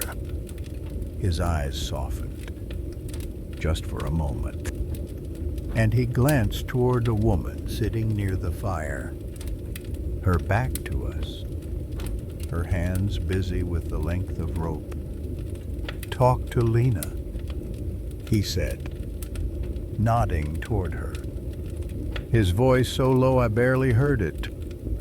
"She knows the docks better than anyone, if your sister was here." "Lena might have seen her." I nodded, my heart leaping, and moved toward the woman, my bag heavy against my hip, the necklace a quiet pulse against my chest. Lena looked up as I approached, her face weathered, her eyes sharp and blue, like the sea itself. She was older, her hands calloused, her hair tied back in a loose braid. "What do you want?" she asked, her voice rough but not unkind, her fingers still working the rope. I sat across from her, my hands clasped to steady them, and took a breath. "I'm Elin," I said, my voice soft but clear. "I'm looking for my sister, Mira Thorne. She might have come here, to the docks, about a year ago. Red hair, wore a necklace like this." I touched the pendant, its wave shape catching the firelight, and Lena's eyes followed, narrowing slightly. She set the rope down, her gaze flicking to my face, searching, weighing. "Mira," she said, the name soft on her tongue, and my heart stopped, hope surging so sharp it hurt. I remember a girl like that. Came here late, kept to herself, always looking over her shoulder.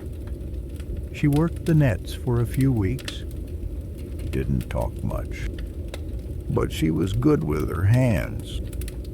Had a necklace like yours, never took it off.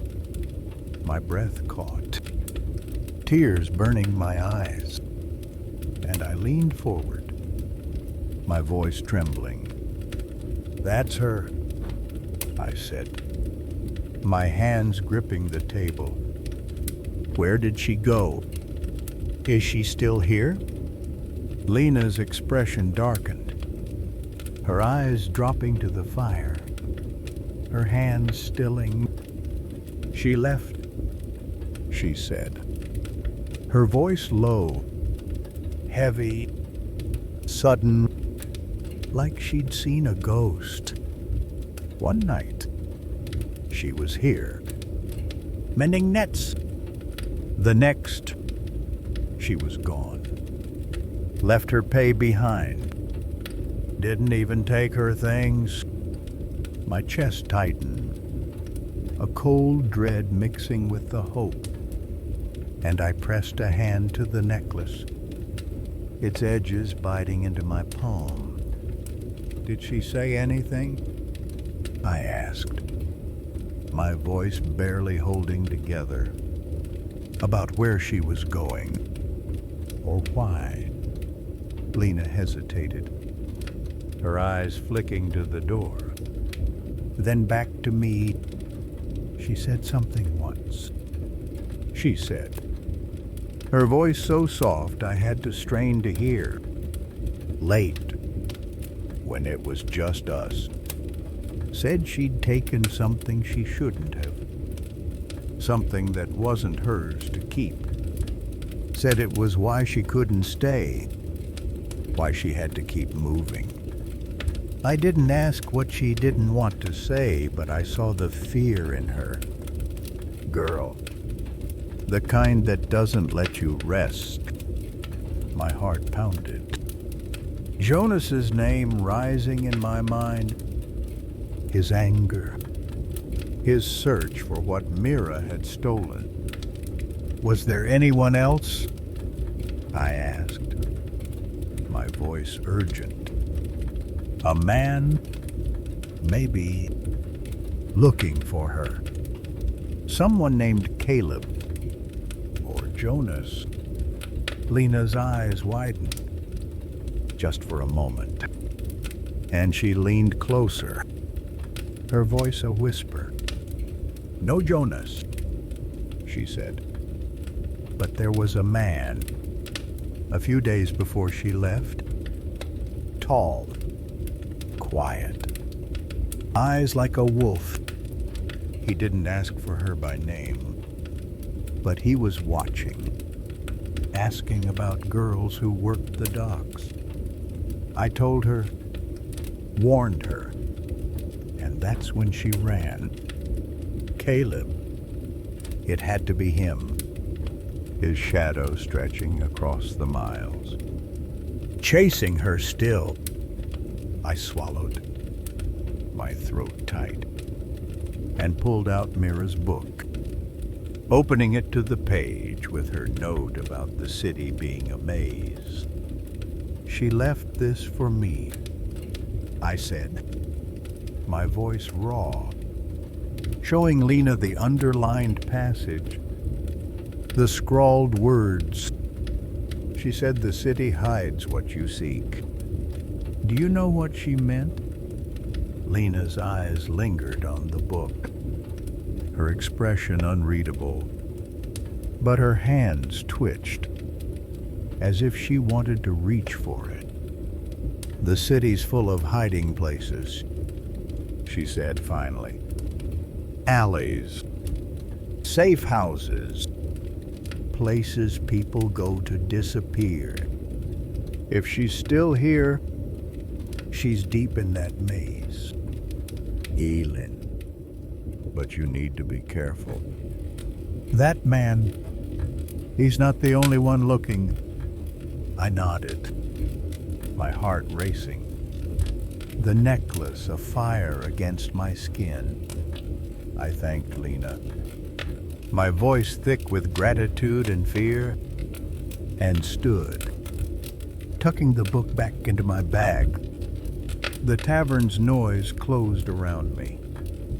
But I felt Mira, closer than ever, her trail leading deeper into the city's heart. I stepped back into the night. The docks alive with shadows, the waves calling me to keep going, to find her, no matter how deep the maze, no matter who was watching. The docks faded behind me, their salt-soaked air giving way to the city's denser pulse, a mix of smoke, sweat, and secrets. Lena's words clung to me like damp cloth. Mira had been here. Working the nets, running from a man with wolf-like eyes, carrying the weight of something stolen. The necklace at my throat burned.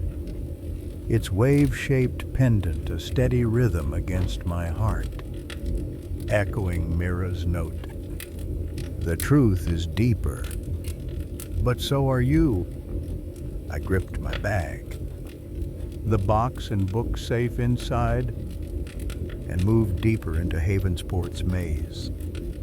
My steps quick, my eyes scanning the shadows for the man Lena had described. For Caleb, or for Mira herself. The city was a beast, its streets twisting like veins, its buildings looming like bones worn smooth by time. Lanterns cast pools of light, but the alleys between were dark, swallowing sound and sight. I felt the weight of eyes again, that same prickling unease from the market square.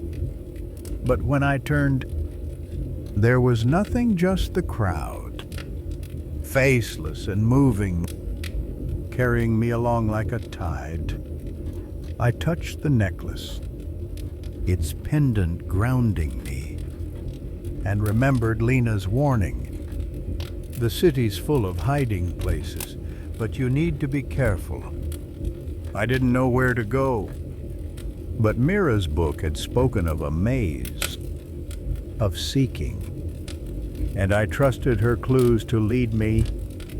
I wandered for hours, the night growing colder, the streets narrower, the crowds thinned, replaced by stragglers, drunks, beggars, women with painted faces who watched me with pity or suspicion. My legs ached, my hands numb from clutching my bag, but I couldn't stop. Stopping meant losing her, letting the trail go cold. I thought of Mira, her copper hair, her fierce eyes, her fear, and felt a surge of resolve, sharp and unyielding. She'd left the book, the box, the note for me, knowing I'd follow, knowing I'd be deep enough to find her. I turned down an alley, its walls closed, its air thick with the stench of rot and seawater.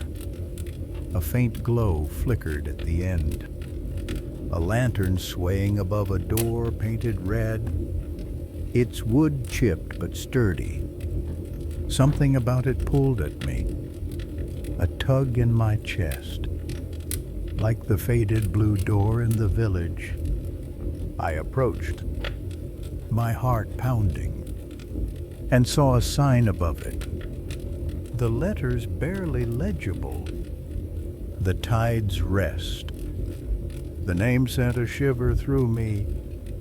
Mira's words echoing, "The truth is in the tide." Was this what she'd meant? A place hidden in the city's maze, a refuge where she'd tried to disappear. I knocked, the sound muffled by the alley's damp walls, and waited, my breath clouding in the cold. The door creaked open, revealing a woman with dark hair streaked with gray, her eyes sharp but kind, her face lined with years of seeing too much. "What do you want?" she asked, her voice low, cautious, her hand gripping the door like a shield. I swallowed, my throat tight, and touched the necklace, its pendant giving me courage. "I'm Elin," I said, my voice steady though my heart raced. "I'm looking for my sister, Mira Thorne. She might have come here a year ago. Red hair, a necklace like this." I lifted the pendant, its wave shape catching the lantern's light. The woman's eyes widened, just for a moment, before she schooled her expression. But it was enough. She knew something. "Come in," she said, stepping back, her voice softer now, almost reluctant. Quickly, I slipped inside, the door closing behind me with a soft thud. the alley's chill replaced by the warmth of a small room lit by candles. The air smelled of herbs and wax, the walls lined with shelves of jars and books, the floor covered with rugs worn thin by countless steps. A table stood in the center, cluttered with papers and a teapot, its steam curling like a ghost. "Sit," the woman said, gesturing to a chair. And I did, my bag heavy in my lap, the necklace, a quiet pulse against my chest. She sat across from me, her hands folded, her eyes searching mine. "I'm Mira," she said, her voice calm but guarded. "This is a safe house, a place for those who need to hide." "Why do you think your sister was here?" I hesitated, my fingers tracing the bag's strap, then pulled out Mira's book, opening it to the page about the city's maze. "She left this for me," I said, my voice raw, showing her the underlined passage, the scrawled note. She said, "The city hides what you seek." And this place, the name, "The Tide's Rest." It feels like her. Mara's eyes lingered on the book, her expression unreadable, but her hands twitched, betraying her calm. "Mira," she said, the name soft, reverent, and my heart leapt, hope surging so sharp it hurt. She was here, for a time, came in the night, like you, scared, looking over her shoulder. She stayed a few weeks, helped with the work mending, cooking, whatever we needed. She was quiet, but strong, like she was holding herself together by will alone. Tears burned my eyes, my hands trembling as I clutched the book. "That's her?" I whispered, my voice breaking. "Where did she go? Is she still in the city?" Mara's gaze dropped to the table, her fingers tracing the edge of a paper, and I saw it the same heaviness I'd seen in Ruth, in Agnes, the weight of a truth they didn't want to share. "She left," Mara said, her voice low, heavy. "One morning, she was gone. No word, no trace. Left a note, though not for me, but for someone she said might come looking. I kept it, just in case." My breath caught, my heart pounding as Mara stood, moving to a shelf and pulling down a small tin box, its lid dented but intact. She opened it, revealing a folded paper, its edges yellowed, and handed it to me, her eyes soft but wary.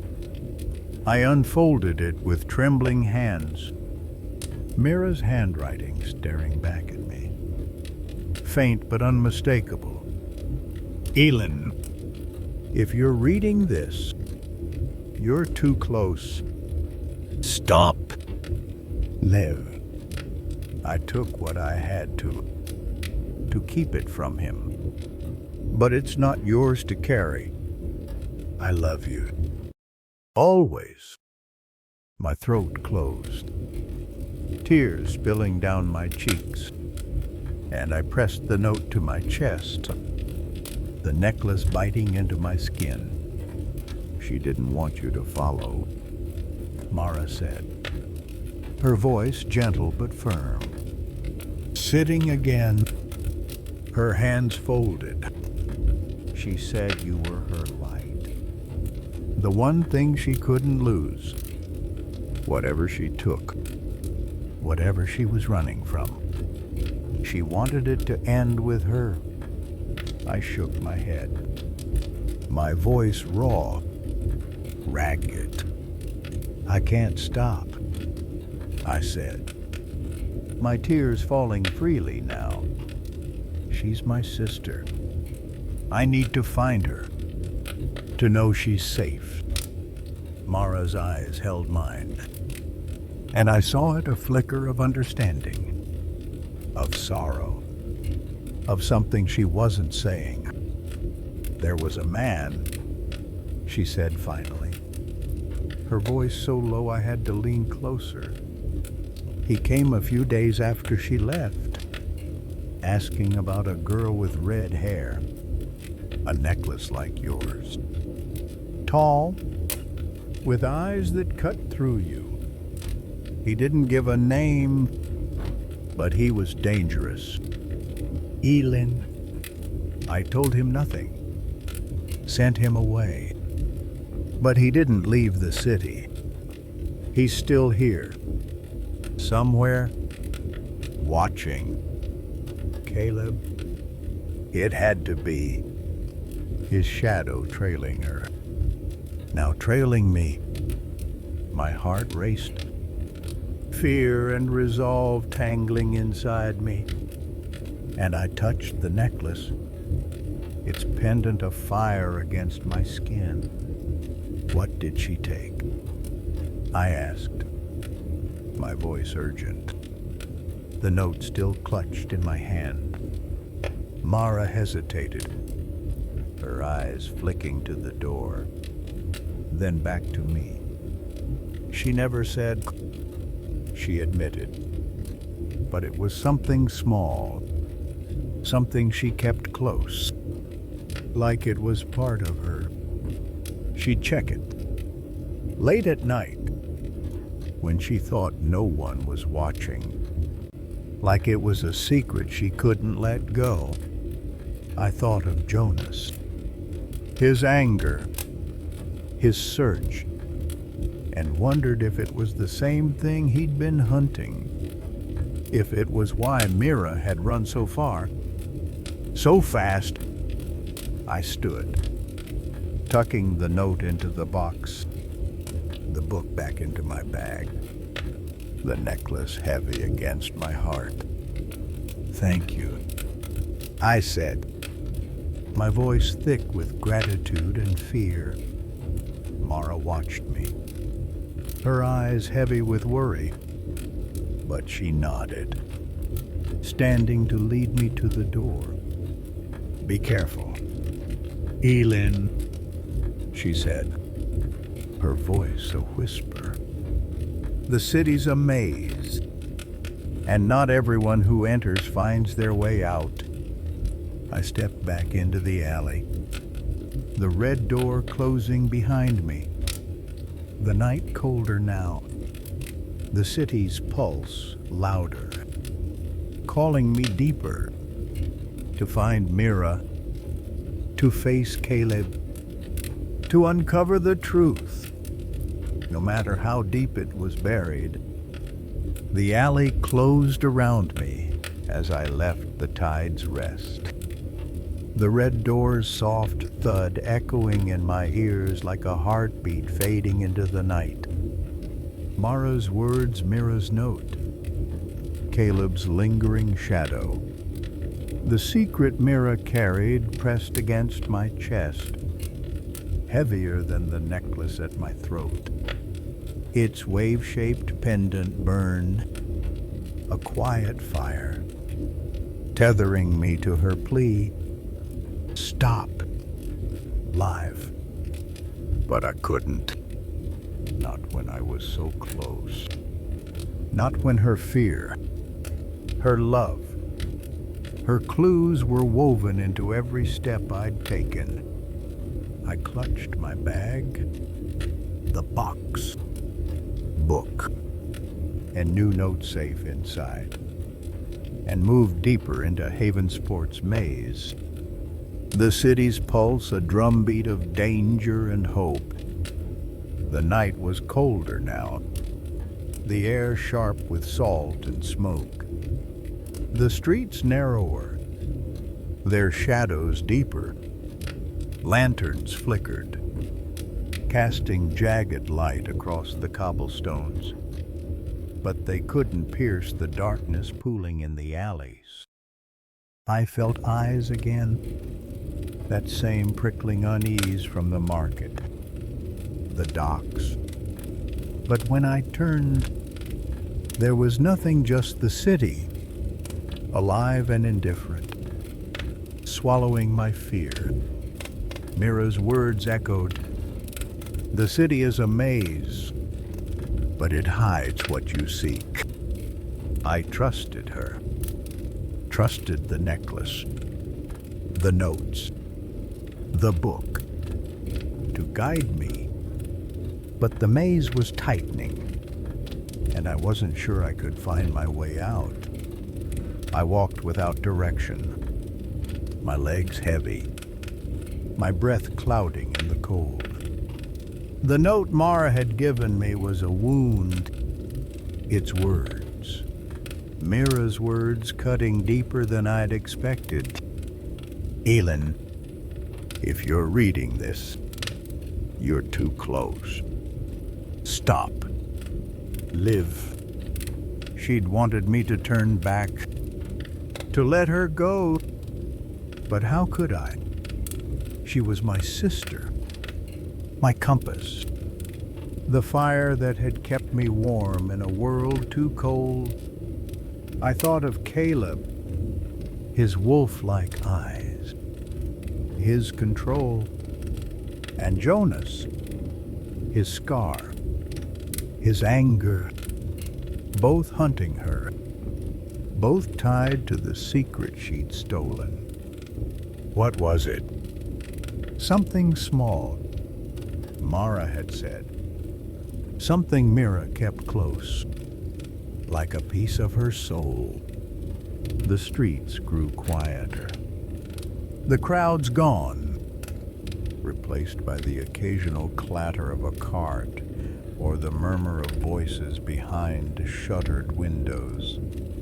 I stopped at a corner, my back against a damp wall, and pulled out Mira's book, its leather cover worn smooth by her hands. Now mine. I opened it to a page I hadn't lingered on before. The candlelight from Mara's safe house too dim to show its details. Her handwriting was faint, a whisper in the margin. "The heart of the maze is where the waves break." My breath caught. The words a new clue, a new thread. The waves again. Always the waves, leading me to the shore, to the box, to this city. But where was the heart of Havensport's maze? I turned the page, finding another underlined passage from the waves. We are cut. We are fallen.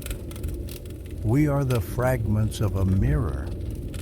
I trace the ink, my fingers trembling, feeling Mira's presence in the words, her fractured self reaching out to me. Was she the mirror? Broken by Caleb, by Jonas, by whatever she'd taken. Or was I? Piecing myself together as I followed her trail, I tucked the book away, my heart racing, and touched the necklace, its pendant a promise, the heart of the maze. I didn't know where it was, but I knew it was where Mira had gone, where she'd hidden, where the truth waited. A sound broke my thoughts, a footstep, soft but deliberate. from the alley across the street. My heart lurched, my hand flying to the necklace, my eyes straining into the dark. A figure stood there, half hidden by shadow, tall and still, his face obscured but his gaze heavy, pinning me in place. My breath stopped, fear flooding me, cold and sharp. Caleb, Jonas, or someone new, drawn by the secret Mira carried. I took a step back, my boots scraping against the cobblestone, and the figure moved, stepping into the lantern's light. A man, older, with gray hair and a scar across his cheek, his eyes hard, unyielding. Jonas. Elin Thorne, he said, his voice low, rough, like gravel underfoot, and my blood turned to ice. He knew my name. How? I backed away, my hand clutching my bag, the necklace biting into my palm. Don't run, he said, his tone calm but edged with steel, his hand raised, palm open, as if to calm a frightened animal. I'm not here to hurt you. I just want what your sister took. My mind raced. Mira's note screaming in my head. I took what I had to keep it from him, but I didn't know what it was. Didn't have it. Couldn't give it even if I wanted to. I don't know what you're talking about, I said, my voice shaking but defiant, my back pressed against the wall now. Nowhere to go. Jonas stepped closer, his scar catching the light, his eyes narrowing, searching my face, my bag, the necklace glinting at my throat. Don't lie to me, he said, his voice softer now, but no less dangerous. She took something from me, something that wasn't hers to take. A key, small, silver, with a wave etched into it. Sound familiar? My heart stopped, my hand flying to the necklace, its wave-shaped pendant suddenly heavier. But it wasn't a key. Couldn't be. Or was it? Had Mira hidden it, disguised it, left it for me to carry without knowing? It's not here, I said, my voice steadier now, though fear clawed at me. I don't have it. Jonas's eyes darkened, his jaw tightening, and he took another step, close enough now that I could smell the leather of his coat, the salt of the sea on his skin. You're lying, he said, his voice a growl, his hand reaching toward me, not for the necklace but for my bag, as if he could sense the box, the book, the note inside. I jerked away, my heart pounding, and ran, my boots slipping on the wet cobblestones. The alley a blur of shadow and light. He shouted after me, his voice sharp. But I didn't stop, didn't look back. The city swallowed me, its streets twisting, turning, leading me deeper into the maze. My breath burned, my legs screamed.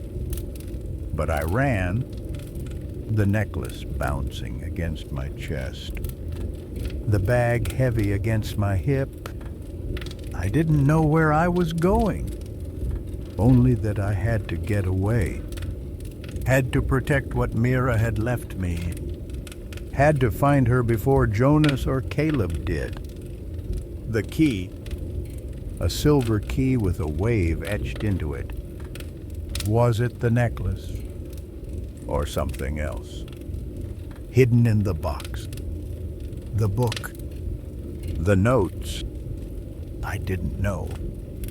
But I felt Mira's fear now, her urgency, her resolve, and it drove me forward. I turned down another alley, narrower, darker, the air thick with damp and decay.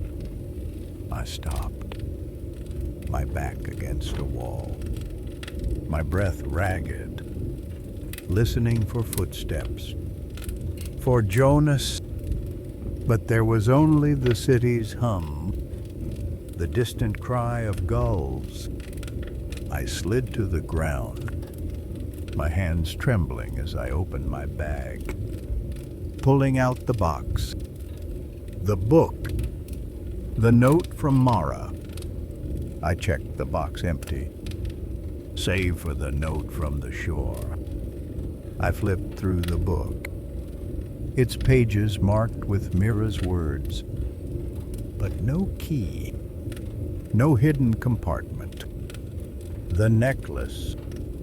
Then I lifted it, its pendant catching the faint light, its wave shape familiar, deliberate. But it was no key, just a pendant, a gift from our mother. Or was it? I tucked everything back into my bag, my heart still racing. Jonas's words echoing a key. Small, silver, with a wave etched into it. Mira had taken it, hidden it, run to keep it from him. From Caleb, maybe from others. Why? What did it unlock? I stood, my legs unsteady, and looked down the alley, the city stretching out before me, a maze with no end. But Mira was in its heart. I was sure of it. Hiding, waiting, her clues leading me closer. I touched the necklace, its pendant afire against my skin, and started walking. Deeper into the maze, ready to find the key, the truth, the sister I couldn't let go.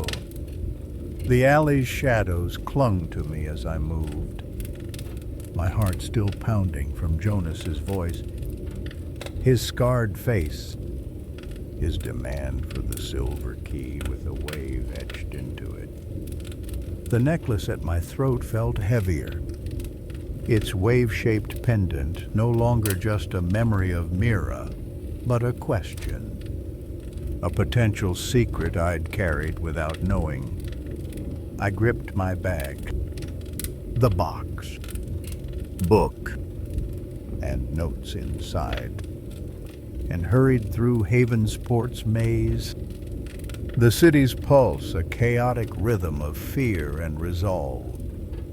Mira's words echoed. The truth is deeper, but so are you. I was deeper, but the maze was closing in, and I wasn't sure how much further I could go before it swallowed me. The streets twisted, their cobblestones slick with mist, the air thick with the tang of salt and coal.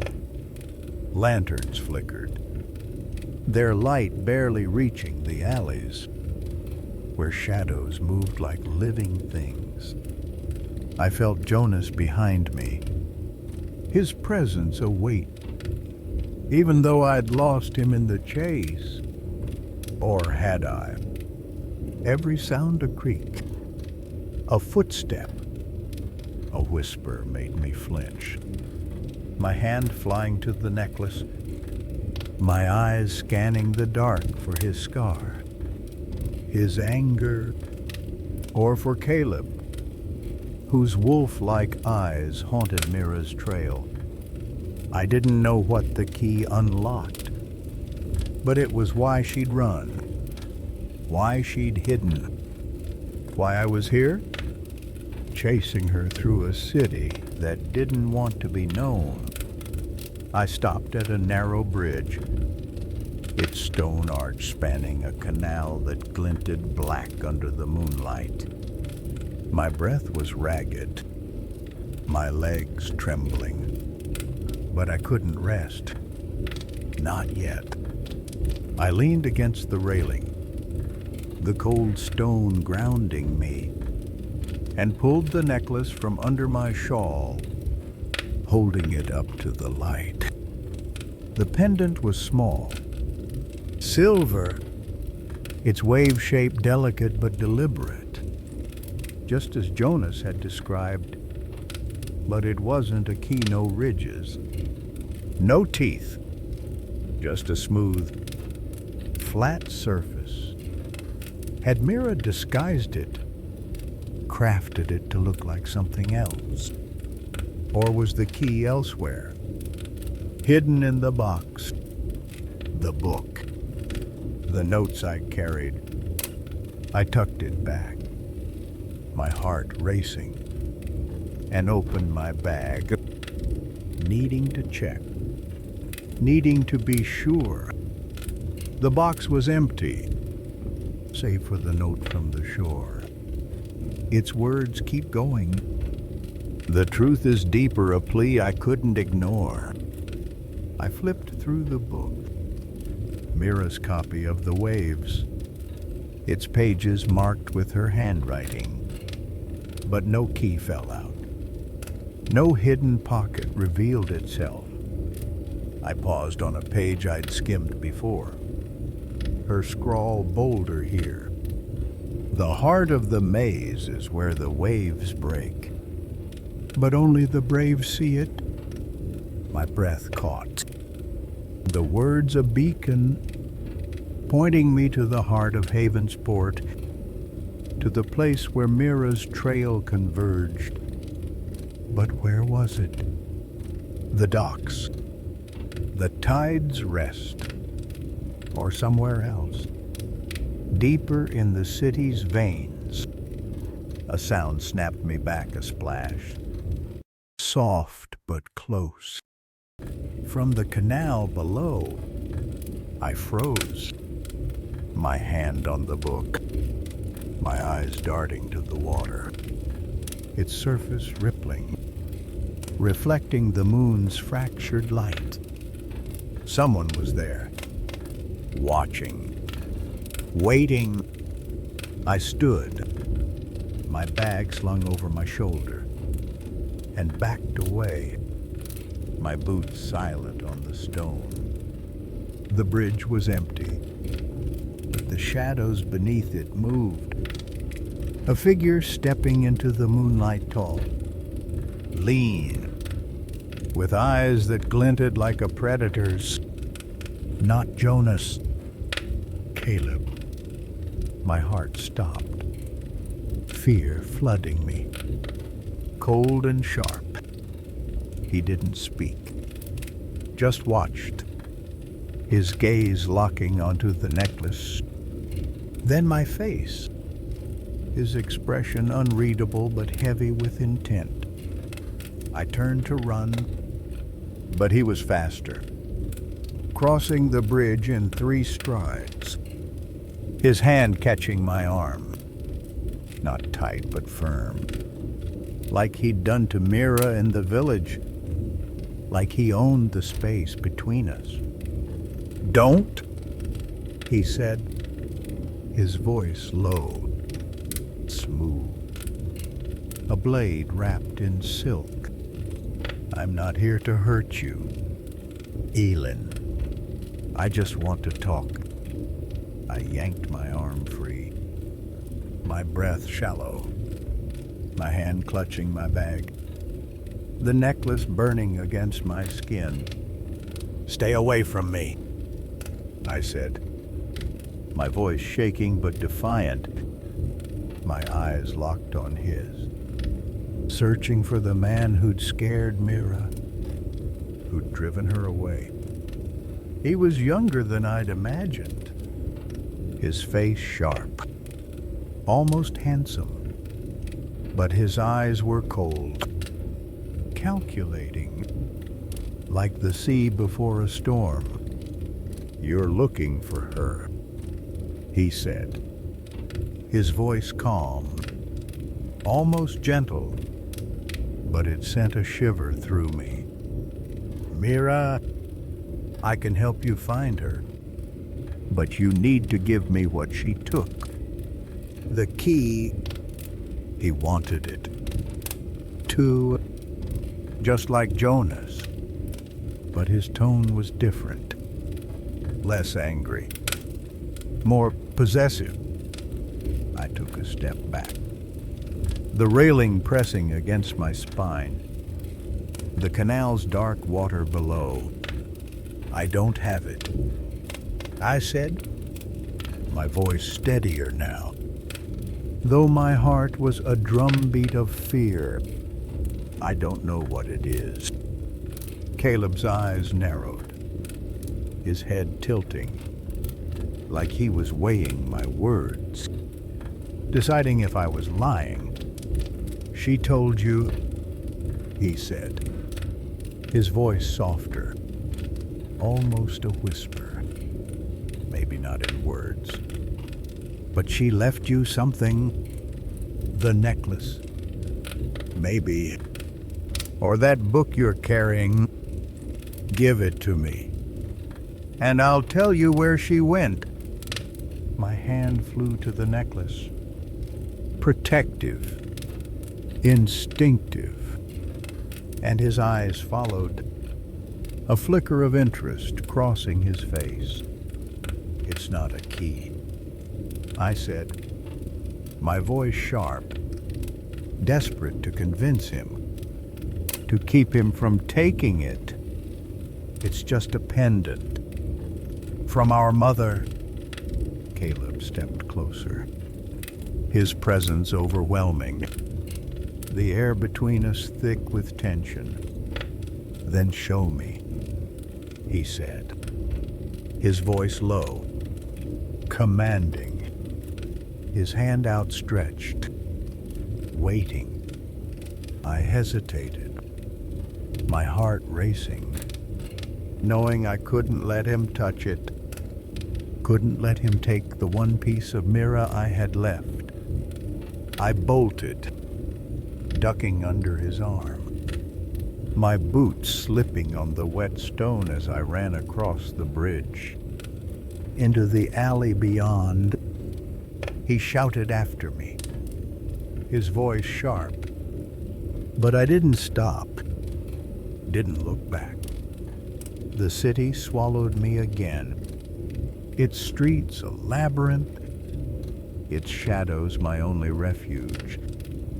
I ran until my lungs burned, until the sound of his footsteps faded, until I was alone in a narrow street, its walls closing in, its silence a fragile shield.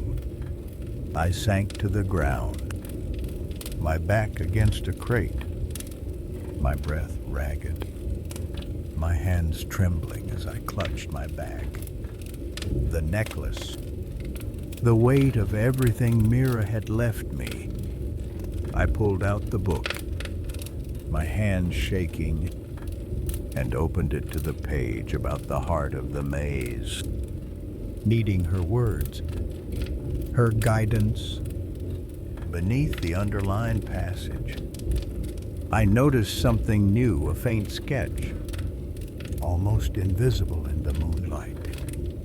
A wave curling around a circle, like a lock or a seal. My heart leapt. A new clue, A new piece of the puzzle.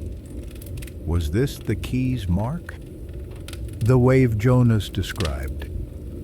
Or was it a place, a symbol, a direction? I didn't know. But it felt like Mira, her hand reaching through the pages, pointing me toward the heart of the maze. I stood, my legs unsteady, and looked down the street, the city stretching out before me, its pulse louder now, calling me deeper. I thought of Caleb, his cold eyes, his certainty that I had what he wanted, and Jonas, his anger, his scar, both closing in, both tied to the key Mira had stolen. I touched the necklace, its pendant afire against my skin, and felt her, not as a ghost, but as a flame, burning bright, urging me to keep going. The heart of the maze was close. I could feel it, where the waves broke, where Mira waited. I started walking, the book in my hands, the necklace at my heart, ready to find the key, the truth, the sister I'd never let go. No matter how deep the city's shadows, no matter who stood in my way, the city's shadows seemed to breathe as I moved through its veins. The sketch in Mira's book, a wave curling around a circle, burning in my mind like a map I couldn't yet read. The necklace at my throat was a steady pulse, its wave-shaped pendant no longer just a memory but a question, a possible key disguised as something ordinary. I clutched my bag, the box, book, and notes inside.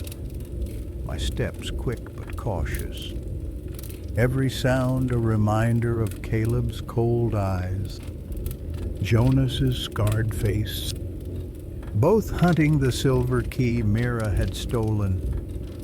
Her words echoed, "The heart of the maze is where the waves break, but only the brave see it." I was trying to be brave, but Havensport's maze was relentless, and I felt its walls closing in.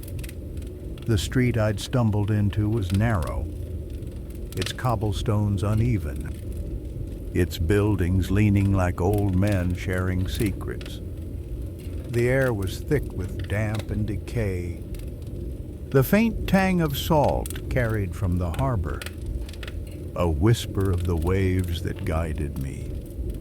Lanterns were scarce here, their light swallowed by the dark, and I moved by instinct, my hand brushing the necklace, my eyes scanning for the symbol Mira had sketched, a wave, a circle, a lock, a seal. Was it a place, a mark, or the key itself, hidden in plain sight? I didn't know, but I felt her, closer than ever. Her clues, a thread pulling me toward the heart of the city. My encounter with Caleb lingered, his voice smooth, commanding, dangerous replaying in my head. He'd wanted the necklace, the book. Certain I carried what Mira had taken, Jonas had wanted it too. His anger raw, his scar a testament to a life of violence. Both men, both shadows, both tied to the secret that had driven Mira from the village, from me. What was the key? Why was it worth so much? I thought of Mara's words at the tide's rest. how Mira had kept something small, something she checked in the night, like a piece of her soul. Was it the key or something else? Something even deeper. I stopped at a crossroads, the streets branching into darkness. No signs to guide me. My legs ached, my hands numb from the cold, but I couldn't rest. Not with Caleb and Jonas out there. Not with Mira so close. I pulled out the book, its leather cover worn smooth, and opened it to the page with the sketch, holding it to the faint light of a distant lantern. The wave curled tightly around the circle, its lines deliberate, almost like a crest or emblem. Below it, Mira's handwriting was faint. Look where the waves meet the stone. My heart quickened. A new clue, a new direction. The waves again, always the waves. But now with stone, a place in the city. A wall, a monument. Up here, a sound broke my focus, a soft scrape, like boots on stone. From the alley to my left, my breath caught. My hand flying to the necklace, my body tensing. I tucked the book away, my eyes straining into the dark, expecting Caleb, Jonas, or worse. But it was a boy, no older than 12, his face smudged with dirt, his eyes wide and wary. He stepped closer, his hands in his pockets, his voice low but clear. "You're the girl asking about Mira," he said. Not a question but a statement, and my heart lurched, hope and fear tangling inside me. "How do you know that?" I asked, my voice sharp, my hand clutching my bag. "Ready to run?"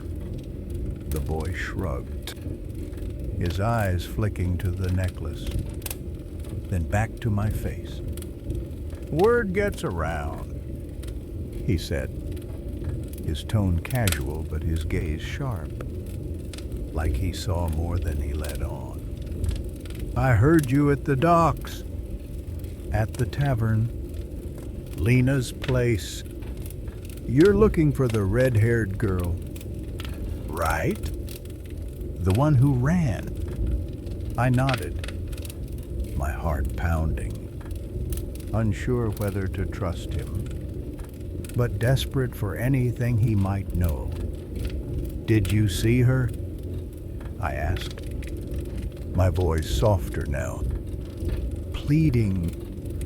He hesitated, glancing over his shoulder, then leaned closer.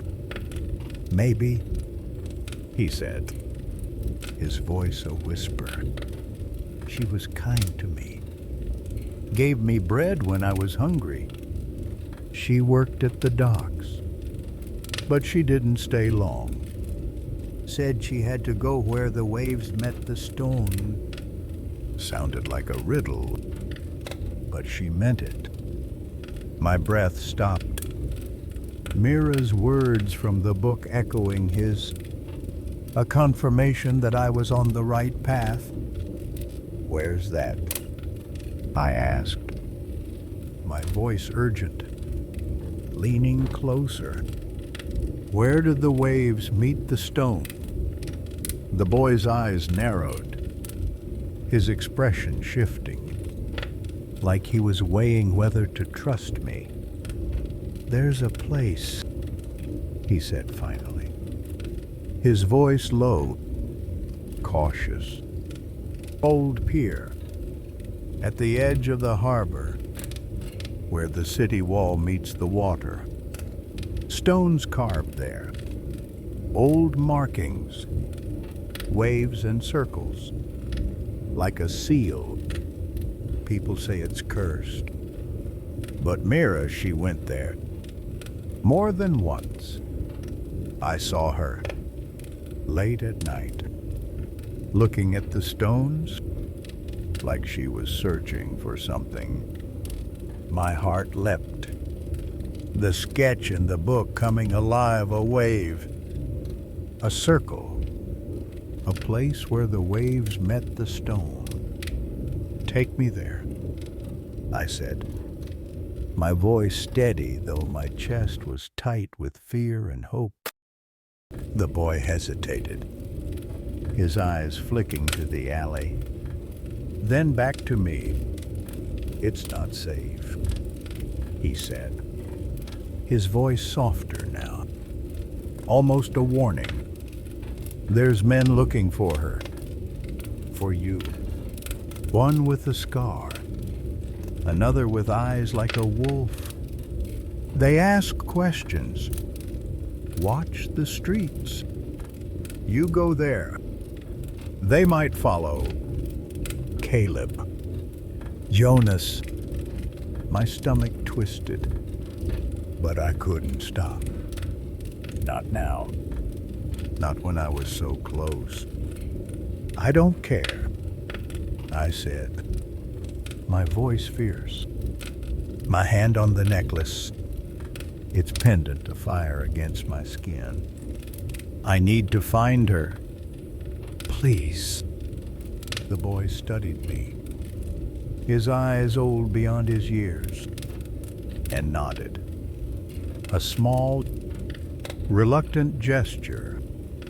Follow me, he said, turning into the alley, his steps quick and silent.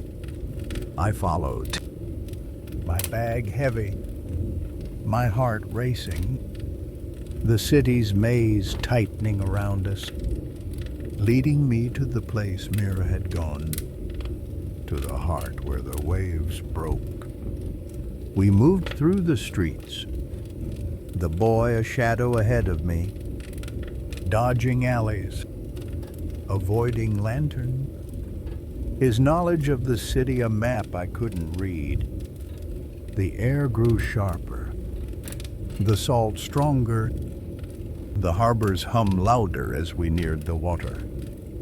The old pier came into view, its wooden planks rotting, its stone wall weathered by years of waves. The boy stopped, pointing to a section of the wall, its surface carved with faint markings, waves curling around circles, just like Mira's sketch. There, he said, his voice a whisper. That's where she went. But I'm not staying. Too many eyes. He turned to go, but I caught his arm, my voice soft, grateful. Thank you, I said, and he nodded, slipping into the dark, leaving me alone with the waves and the stone. I approached the wall, my hand trembling as I traced the carvings, their lines worn but deliberate. A wave, a circle, a seal. The necklace burned against my chest, its pendant a mirror to the markings. And I felt Mira, her presence a pulse in the air. I knelt, my fingers searching the stone, the ground, looking for something, a key, a clue, a message. And then I found it, a small crevice, hidden in the shadow of the wall, holding a silver object, small, flat, with a wave etched into its surface. Not a key in the traditional sense, but a token, a seal, its shape matching the necklace, the sketch The carvings, I lifted it, my heart pounding, its weight heavier than its size, like it carried Mira's fear, her resolve, her secret. Was this what she'd stolen? What Caleb and Jonas hunted? What did it unlock?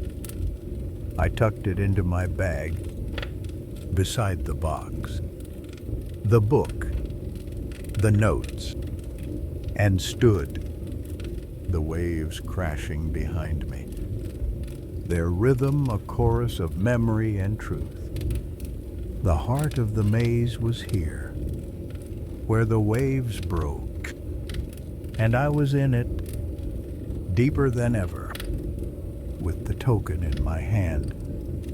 Mira's trail clearer, her danger closer. I touched the necklace, its pendant afire, and started back into the city, ready to find what the token unlocked, to face Caleb, Jonas, the truth, no matter how deep it was buried. This 13th segment propels Elin to the heart of Havensport's maze, introducing the boy and the discovery of the silver token, which deepens the mystery of the key and Mira's secret. The narrative maintains its cinematic, intimate tone, weaving sensory details and reflective moments to immerse the listener in Elin's world. The tension escalates as Elin uncovers a tangible clue while remaining hunted by Caleb and Jonas, setting the stage for a climactic unraveling. If you'd like me to continue with the 14th segment or adjust any elements, please let me know. The silver token gleamed in my hand, its wave-etched surface catching the moonlight as the waves crashed against Havensport's old pier. It was small, no larger than a coin, but its weight was immense, carrying Mira's fear, her defiance, the secret that had driven her from me. The necklace at my throat burned, its matching wave-shaped pendant a twin to the token's design, a confirmation that I'd found what she'd hidden, what Caleb and Jonas hunted. Her words echoed. The heart of the maze is where the waves break, but only the brave see it. I was here, in the heart, but the maze wasn't done with me, and the truth was still deeper, waiting to be unlocked. I tucked the token into my bag, beside the box, the book, and the notes, my hands trembling with a mix of awe and dread. The carvings on the stone wall, waves curling around circles, stared back at me, their lines worn but deliberate. A map Mira had followed, a puzzle she'd left for me. What did the token unlock? A door? A safe? A truth? I didn't know. But it was why she'd run, why she'd buried clues in the village, on the shore, in the city's maze. I touched the necklace, its pendant afire against my skin, and turned from the pier, the waves' rhythm, a steady pulse, urging me back into Havensport's shadows to find what came next. The city was quieter now, the hour late, its streets empty save for the occasional flicker of a lantern or the scurry of a rat. The air was sharp with salt and frost, the harbor's hum faint but ever present. a reminder of the waves that had guided me here. I moved quickly, my boots soft against the cobblestones, my eyes scanning the alleys for Caleb's wolf-like gaze, Jonas's scarred face, or any new threat drawn by the token's weight. They were close, I felt it, their shadows trailing me, their hunger for what Mira had stolen. But I was deeper, as she'd said, and I wouldn't let them take it. Not until I understood what it meant. I thought of Mira's note from the tide's rest. Elin, if you're reading this, you're too close. Stop. Liar. Her plea to turn back, to let her go, was a wound I couldn't close. But I couldn't obey it. Not when I held the token. Not when her trail was so clear. The book's sketch, a wave around a circle, had led me to the pier, to the token. But another line haunted me. Look where the waves meet the stone. The pier was stone, but was there more? A place in the city where the waves met something else, where the token's purpose would reveal itself. I stopped at a deserted square, its fountain dry, its statues weathered by years of sea air. My legs ached, my breath clouding in the cold, but I pulled out the book, needing Mira's words, her guidance. I opened it to a page I'd overlooked, its margin marked with her hurried scrawl. The stone holds the heart, but the waves open it. My heart quickened. The words a new clue, a new riddle. The stone again, but now with a heart, a lock. Something the token might open.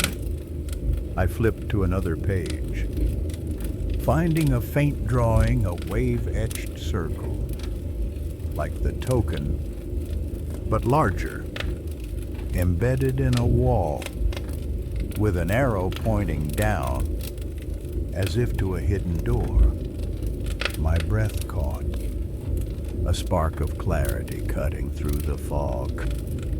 A wall, a door, a lock shaped like the token. Somewhere in the city where the waves met the stone, I thought of Havensport's harbor, its walls, its piers, but also its older part's ruins, warehouses, places where the sea had carved its mark. The arrow suggested something below, a cellar, a vault, a secret Mira had found, had hidden, had protected. I tucked the book away, my heart racing, and started toward the harbor's edge, where the oldest walls stood, where the waves might meet the stone in a way I hadn't yet seen. The streets grew rougher, the buildings sagging, their windows boarded or broken. The air was heavier, laced with the stench of fish and tar. The waves louder now, crashing against the city's bones. I moved carefully, my hand on the necklace, my eyes darting to every shadow, every sound. A figure moved ahead, too quick to be a drunk, too deliberate to be a stray. I froze, my heart lurching. But it was gone before I could see more. A flash of a coat, a glint of eyes. Caleb or Jonas or someone new. The token in my bag felt like a beacon. drawing them closer, and I quickened my pace. The necklace afire, Mira's voice a whisper. Keep going. I reached the harbor's oldest wall, its stones massive, moss-covered, carved with faded symbols, waves, circles, seals, like the pier, like the token.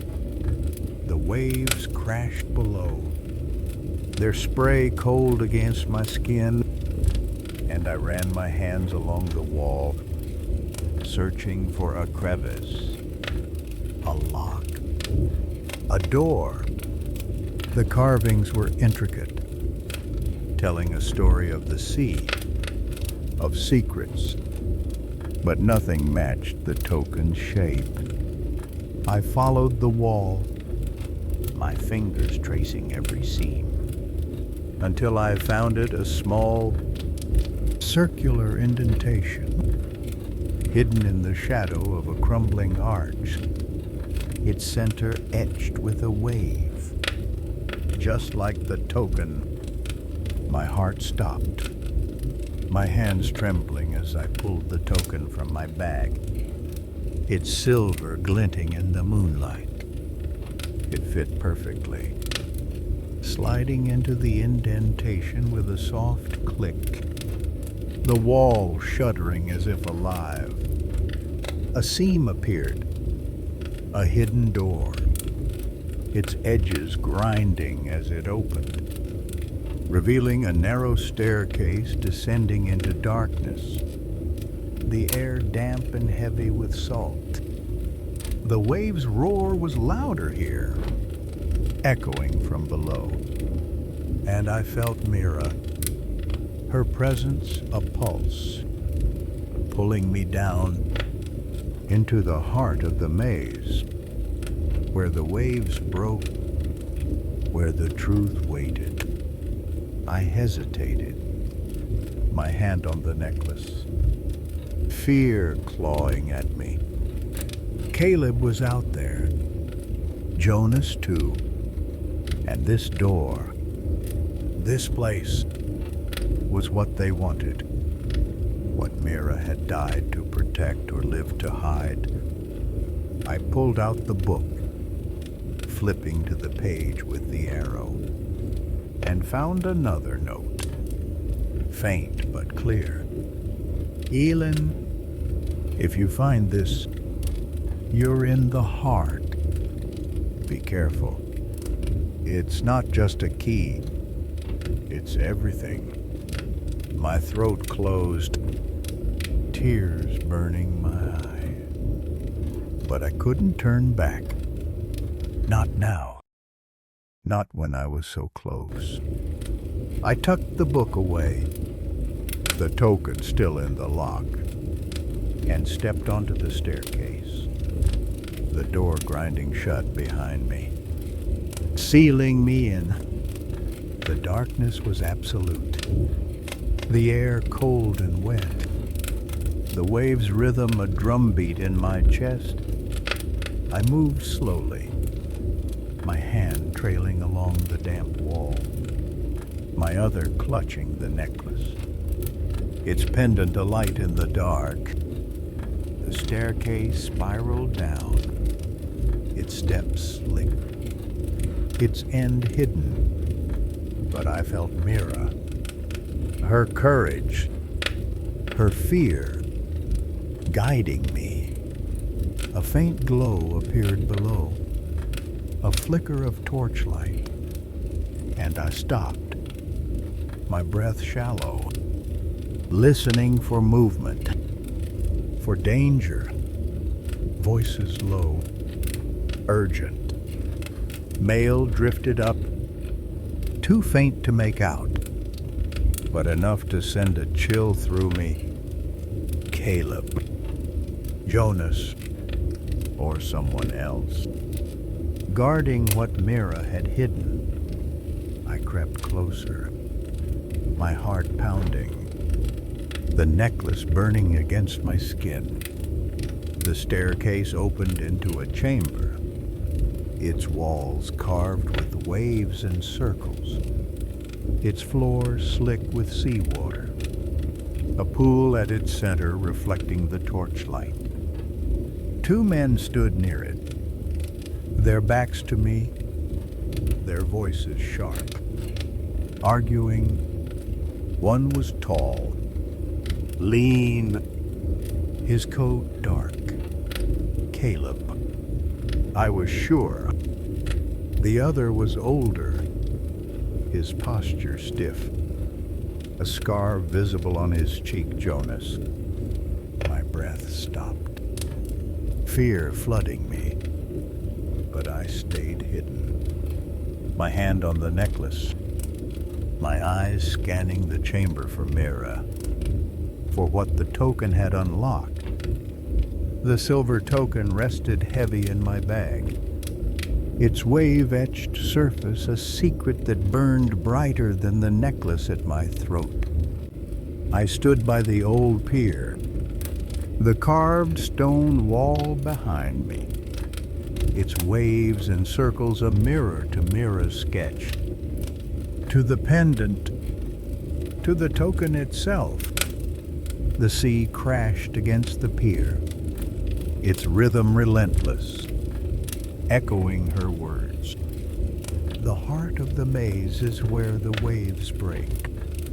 I was here, in the heart of Haven Sport's maze, but the truth was still deeper, and the weight of Caleb's pursuit, Jonas's anger, and Mira's fear pressed against me, urging me to move, to unravel what the token meant before they found me. The city's pulse was louder now, the harbor's hum mingling with the creak of ships and the distant shouts of sailors. I tucked my bag close. The box, book, notes, and token safe inside, and started back into the streets. My steps quick but careful. The boy's warning. Too many eyes lingered, and I felt them. Caleb's wolf-like gaze, Jonas's scarred stare, watching from the shadows. The token was what they wanted, what Mira had stolen, what she'd run to protect. But what did it unlock? A door, a safe, a truth. I didn't know, but I felt her. Her fire, her resolve, guiding me deeper into the maze. The streets were darker here, the lanterns fewer, their light swallowed by the fog rolling in from the harbor.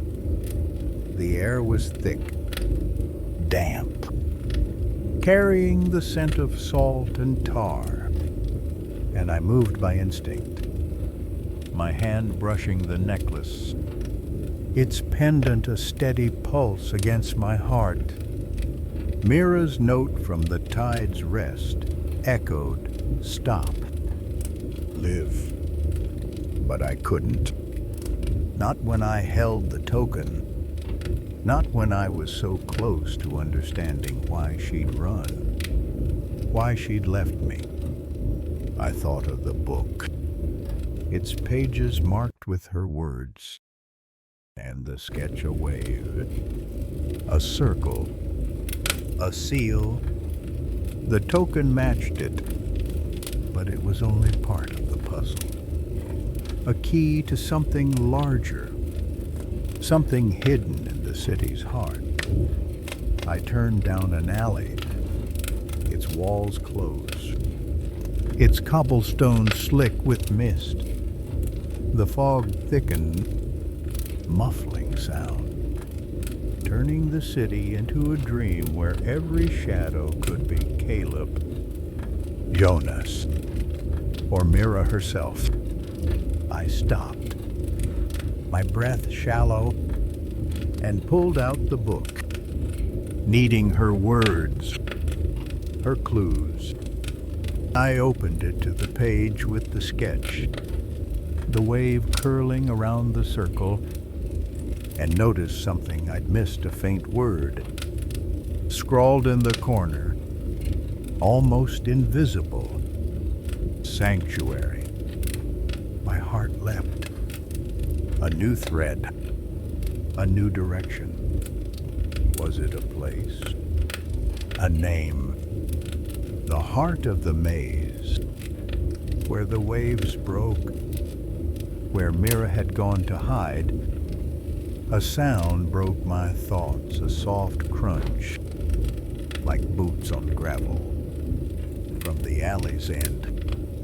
I froze, my hand on the book, my eyes straining into the fog. A figure emerged, tall, lean, his face hidden but his posture familiar. Deliberate. Caleb. My heart lurched. Fear flooding me, cold and sharp. I tucked the book away, my bag slung over my shoulder, and backed into the shadows, my boots silent on the stone. He moved closer, his eyes glinting through the fog, locking onto me, his voice low, smooth, cutting through the quiet. Elin, he said, his tone almost gentle, but it was a trap, a blade wrapped in velvet. You can't run forever. Give me the key. And this ends. I shook my head, my hand clutching the necklace, the token heavy in my bag. I don't have it. I lied, my voice steady, though my chest was tight with fear. Leave me alone. Caleb stepped closer, the fog parting around him, his eyes cold, calculating, like the sea before it swallows a ship. You're lying, he said, his voice softer now, but no less dangerous. Mira left it for you. I know she did. The necklace, the book, something, give it to me, and I'll tell you where she is. My heart twisted, hope and doubt tangling inside me. But I saw the lie in his eyes, the hunger, the control that had scared Mira. That scared me now. I don't trust you, I said, my voice sharp, my back pressed against the alley wall. Nowhere to run. Caleb's lips curved, a smile that didn't reach his eyes. And he took another step, close enough now that I could see the tension in his jaw, the restraint in his hands. You don't have to trust me, he said, his voice low, commanding. Just give me what I want, and you'll see her again. She's alive. Elin. I know where she is.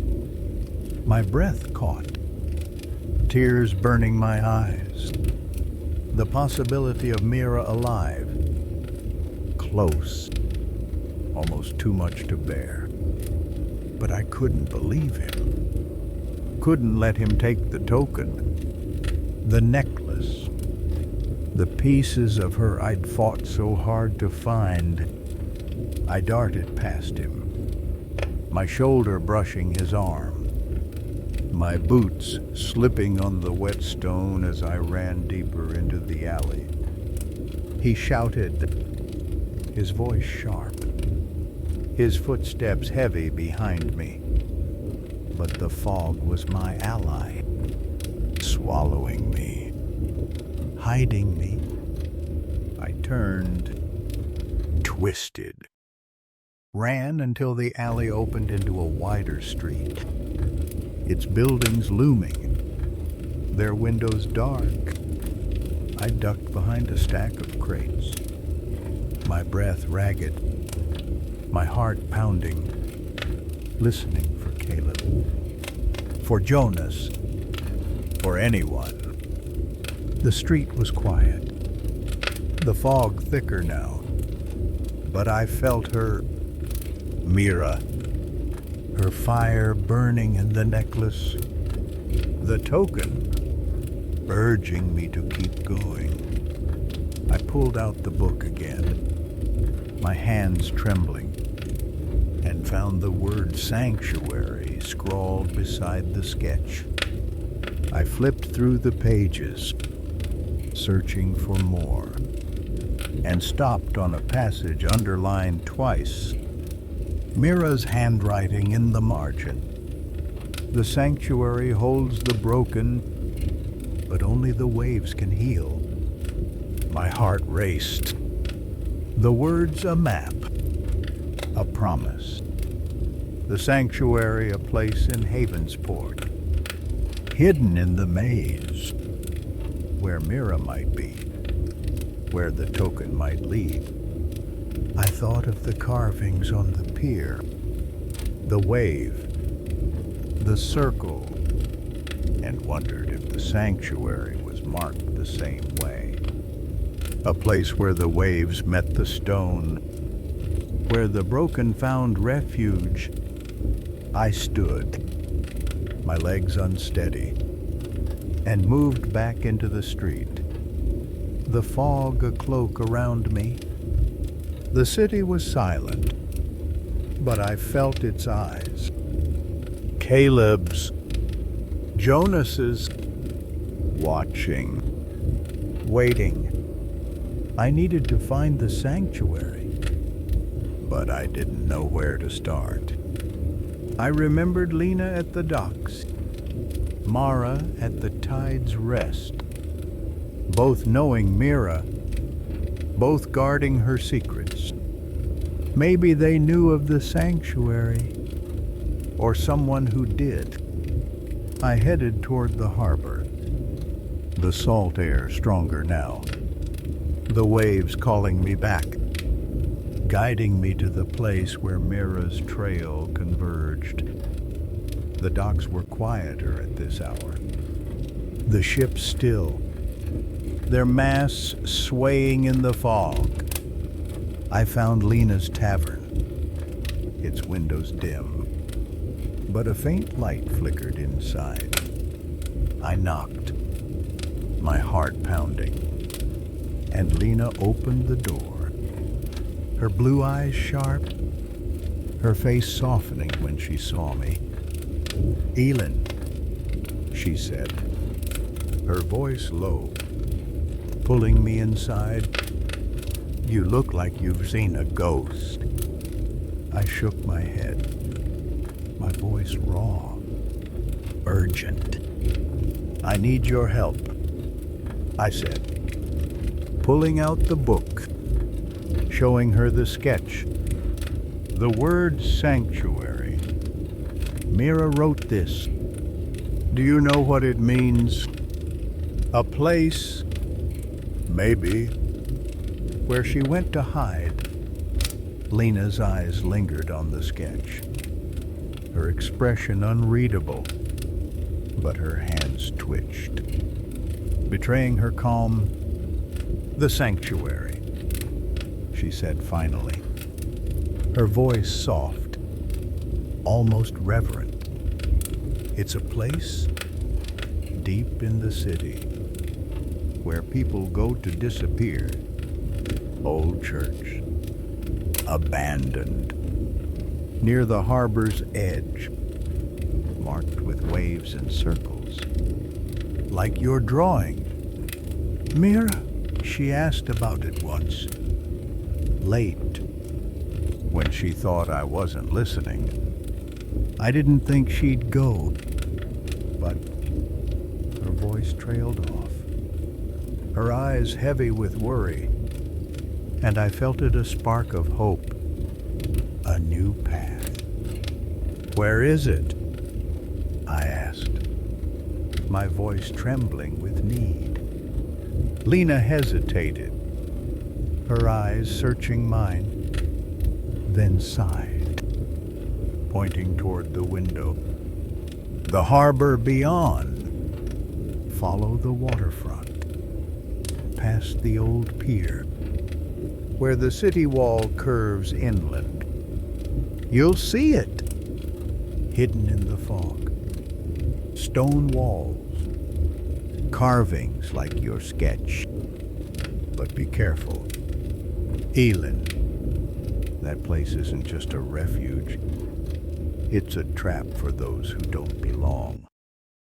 I nodded, my heart racing, the token heavy in my bag, the necklace afire against my skin.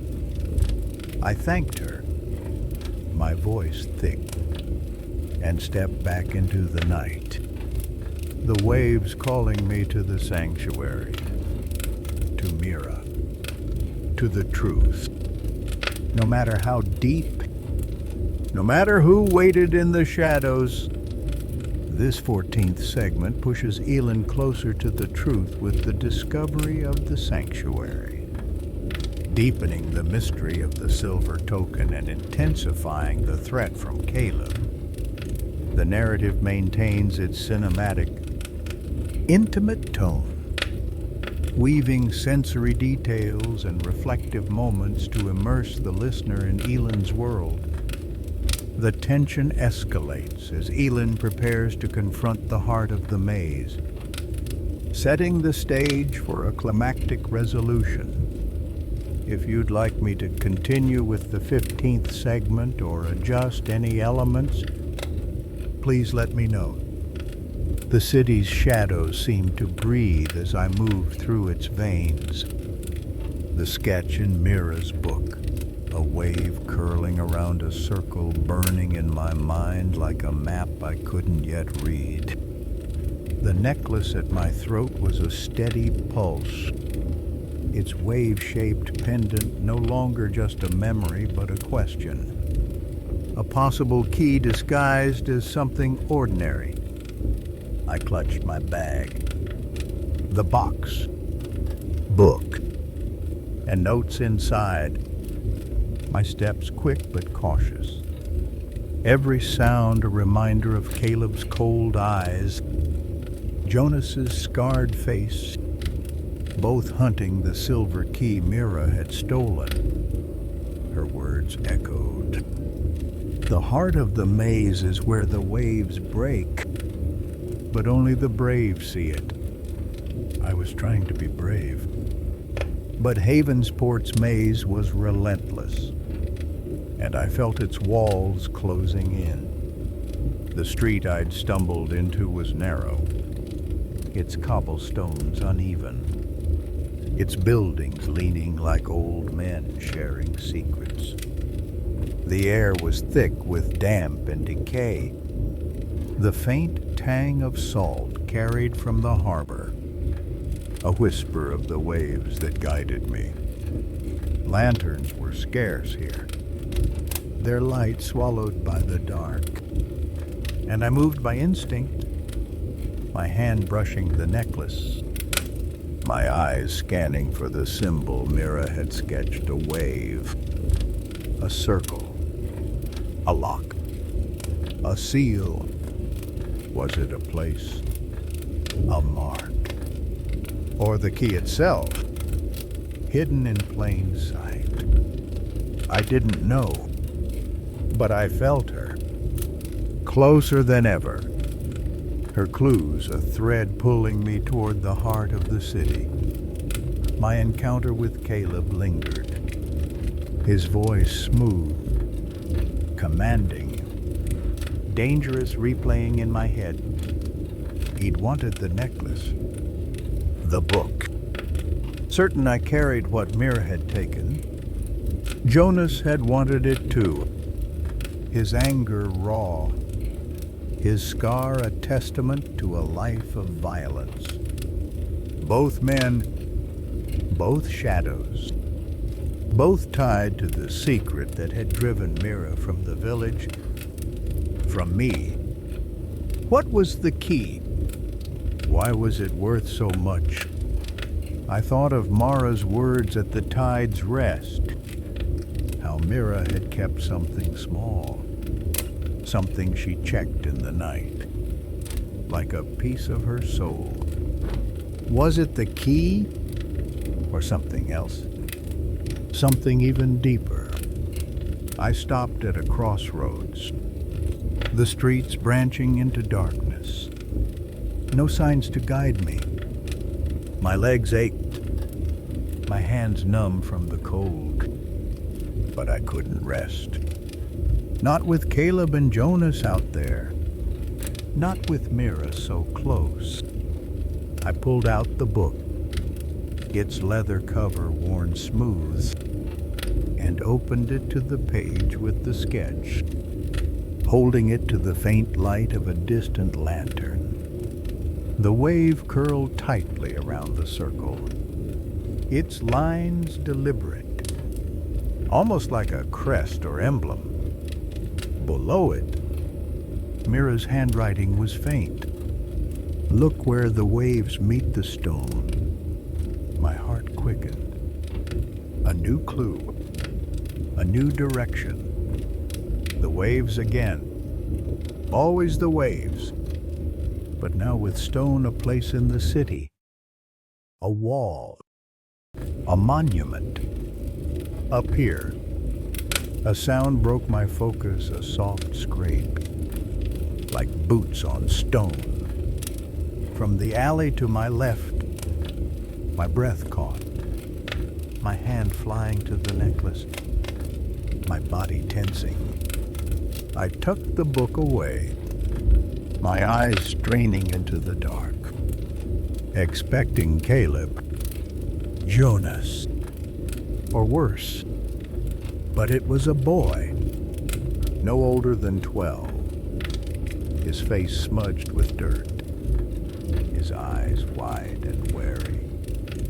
He stepped closer, his hands in his pockets, his voice low but clear. "You're the girl asking about Mira," he said. Not a question, but a statement. And my heart lurched, hope and fear tangling inside me. "How do you know that?" I asked, my voice sharp, my hand clutching my bag, ready to run. The boy shrugged, his eyes flicking to the necklace, then back to my face. "Word gets around," he said, his tone casual but his gaze sharp, like he saw more than he let on. "I heard you at the docks, at the tavern, Lena's place. You're looking for the red-haired girl." "Right. The one who ran." I nodded, my heart pounding, unsure whether to trust him, but desperate for anything he might know. "Did you see her?" I asked, my voice softer now, pleading. He hesitated, glancing over his shoulder, then leaned closer. "Maybe," he said, his voice a whisper. "She was kind to me, gave me bread when I was hungry.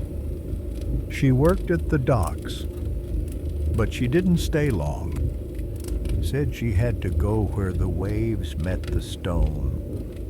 Sounded like a riddle, but she meant it." My breath stopped, Mira's words from the book echoing his, a confirmation that I was on the right path. "Where's that?" I asked, my voice urgent, leaning closer. "Where do the waves meet the stone?" The boy's eyes narrowed, his expression shifting. Like he was weighing whether to trust me. "There's a place," he said finally, his voice low, cautious. "Old pier, at the edge of the harbor, where the city wall meets the water.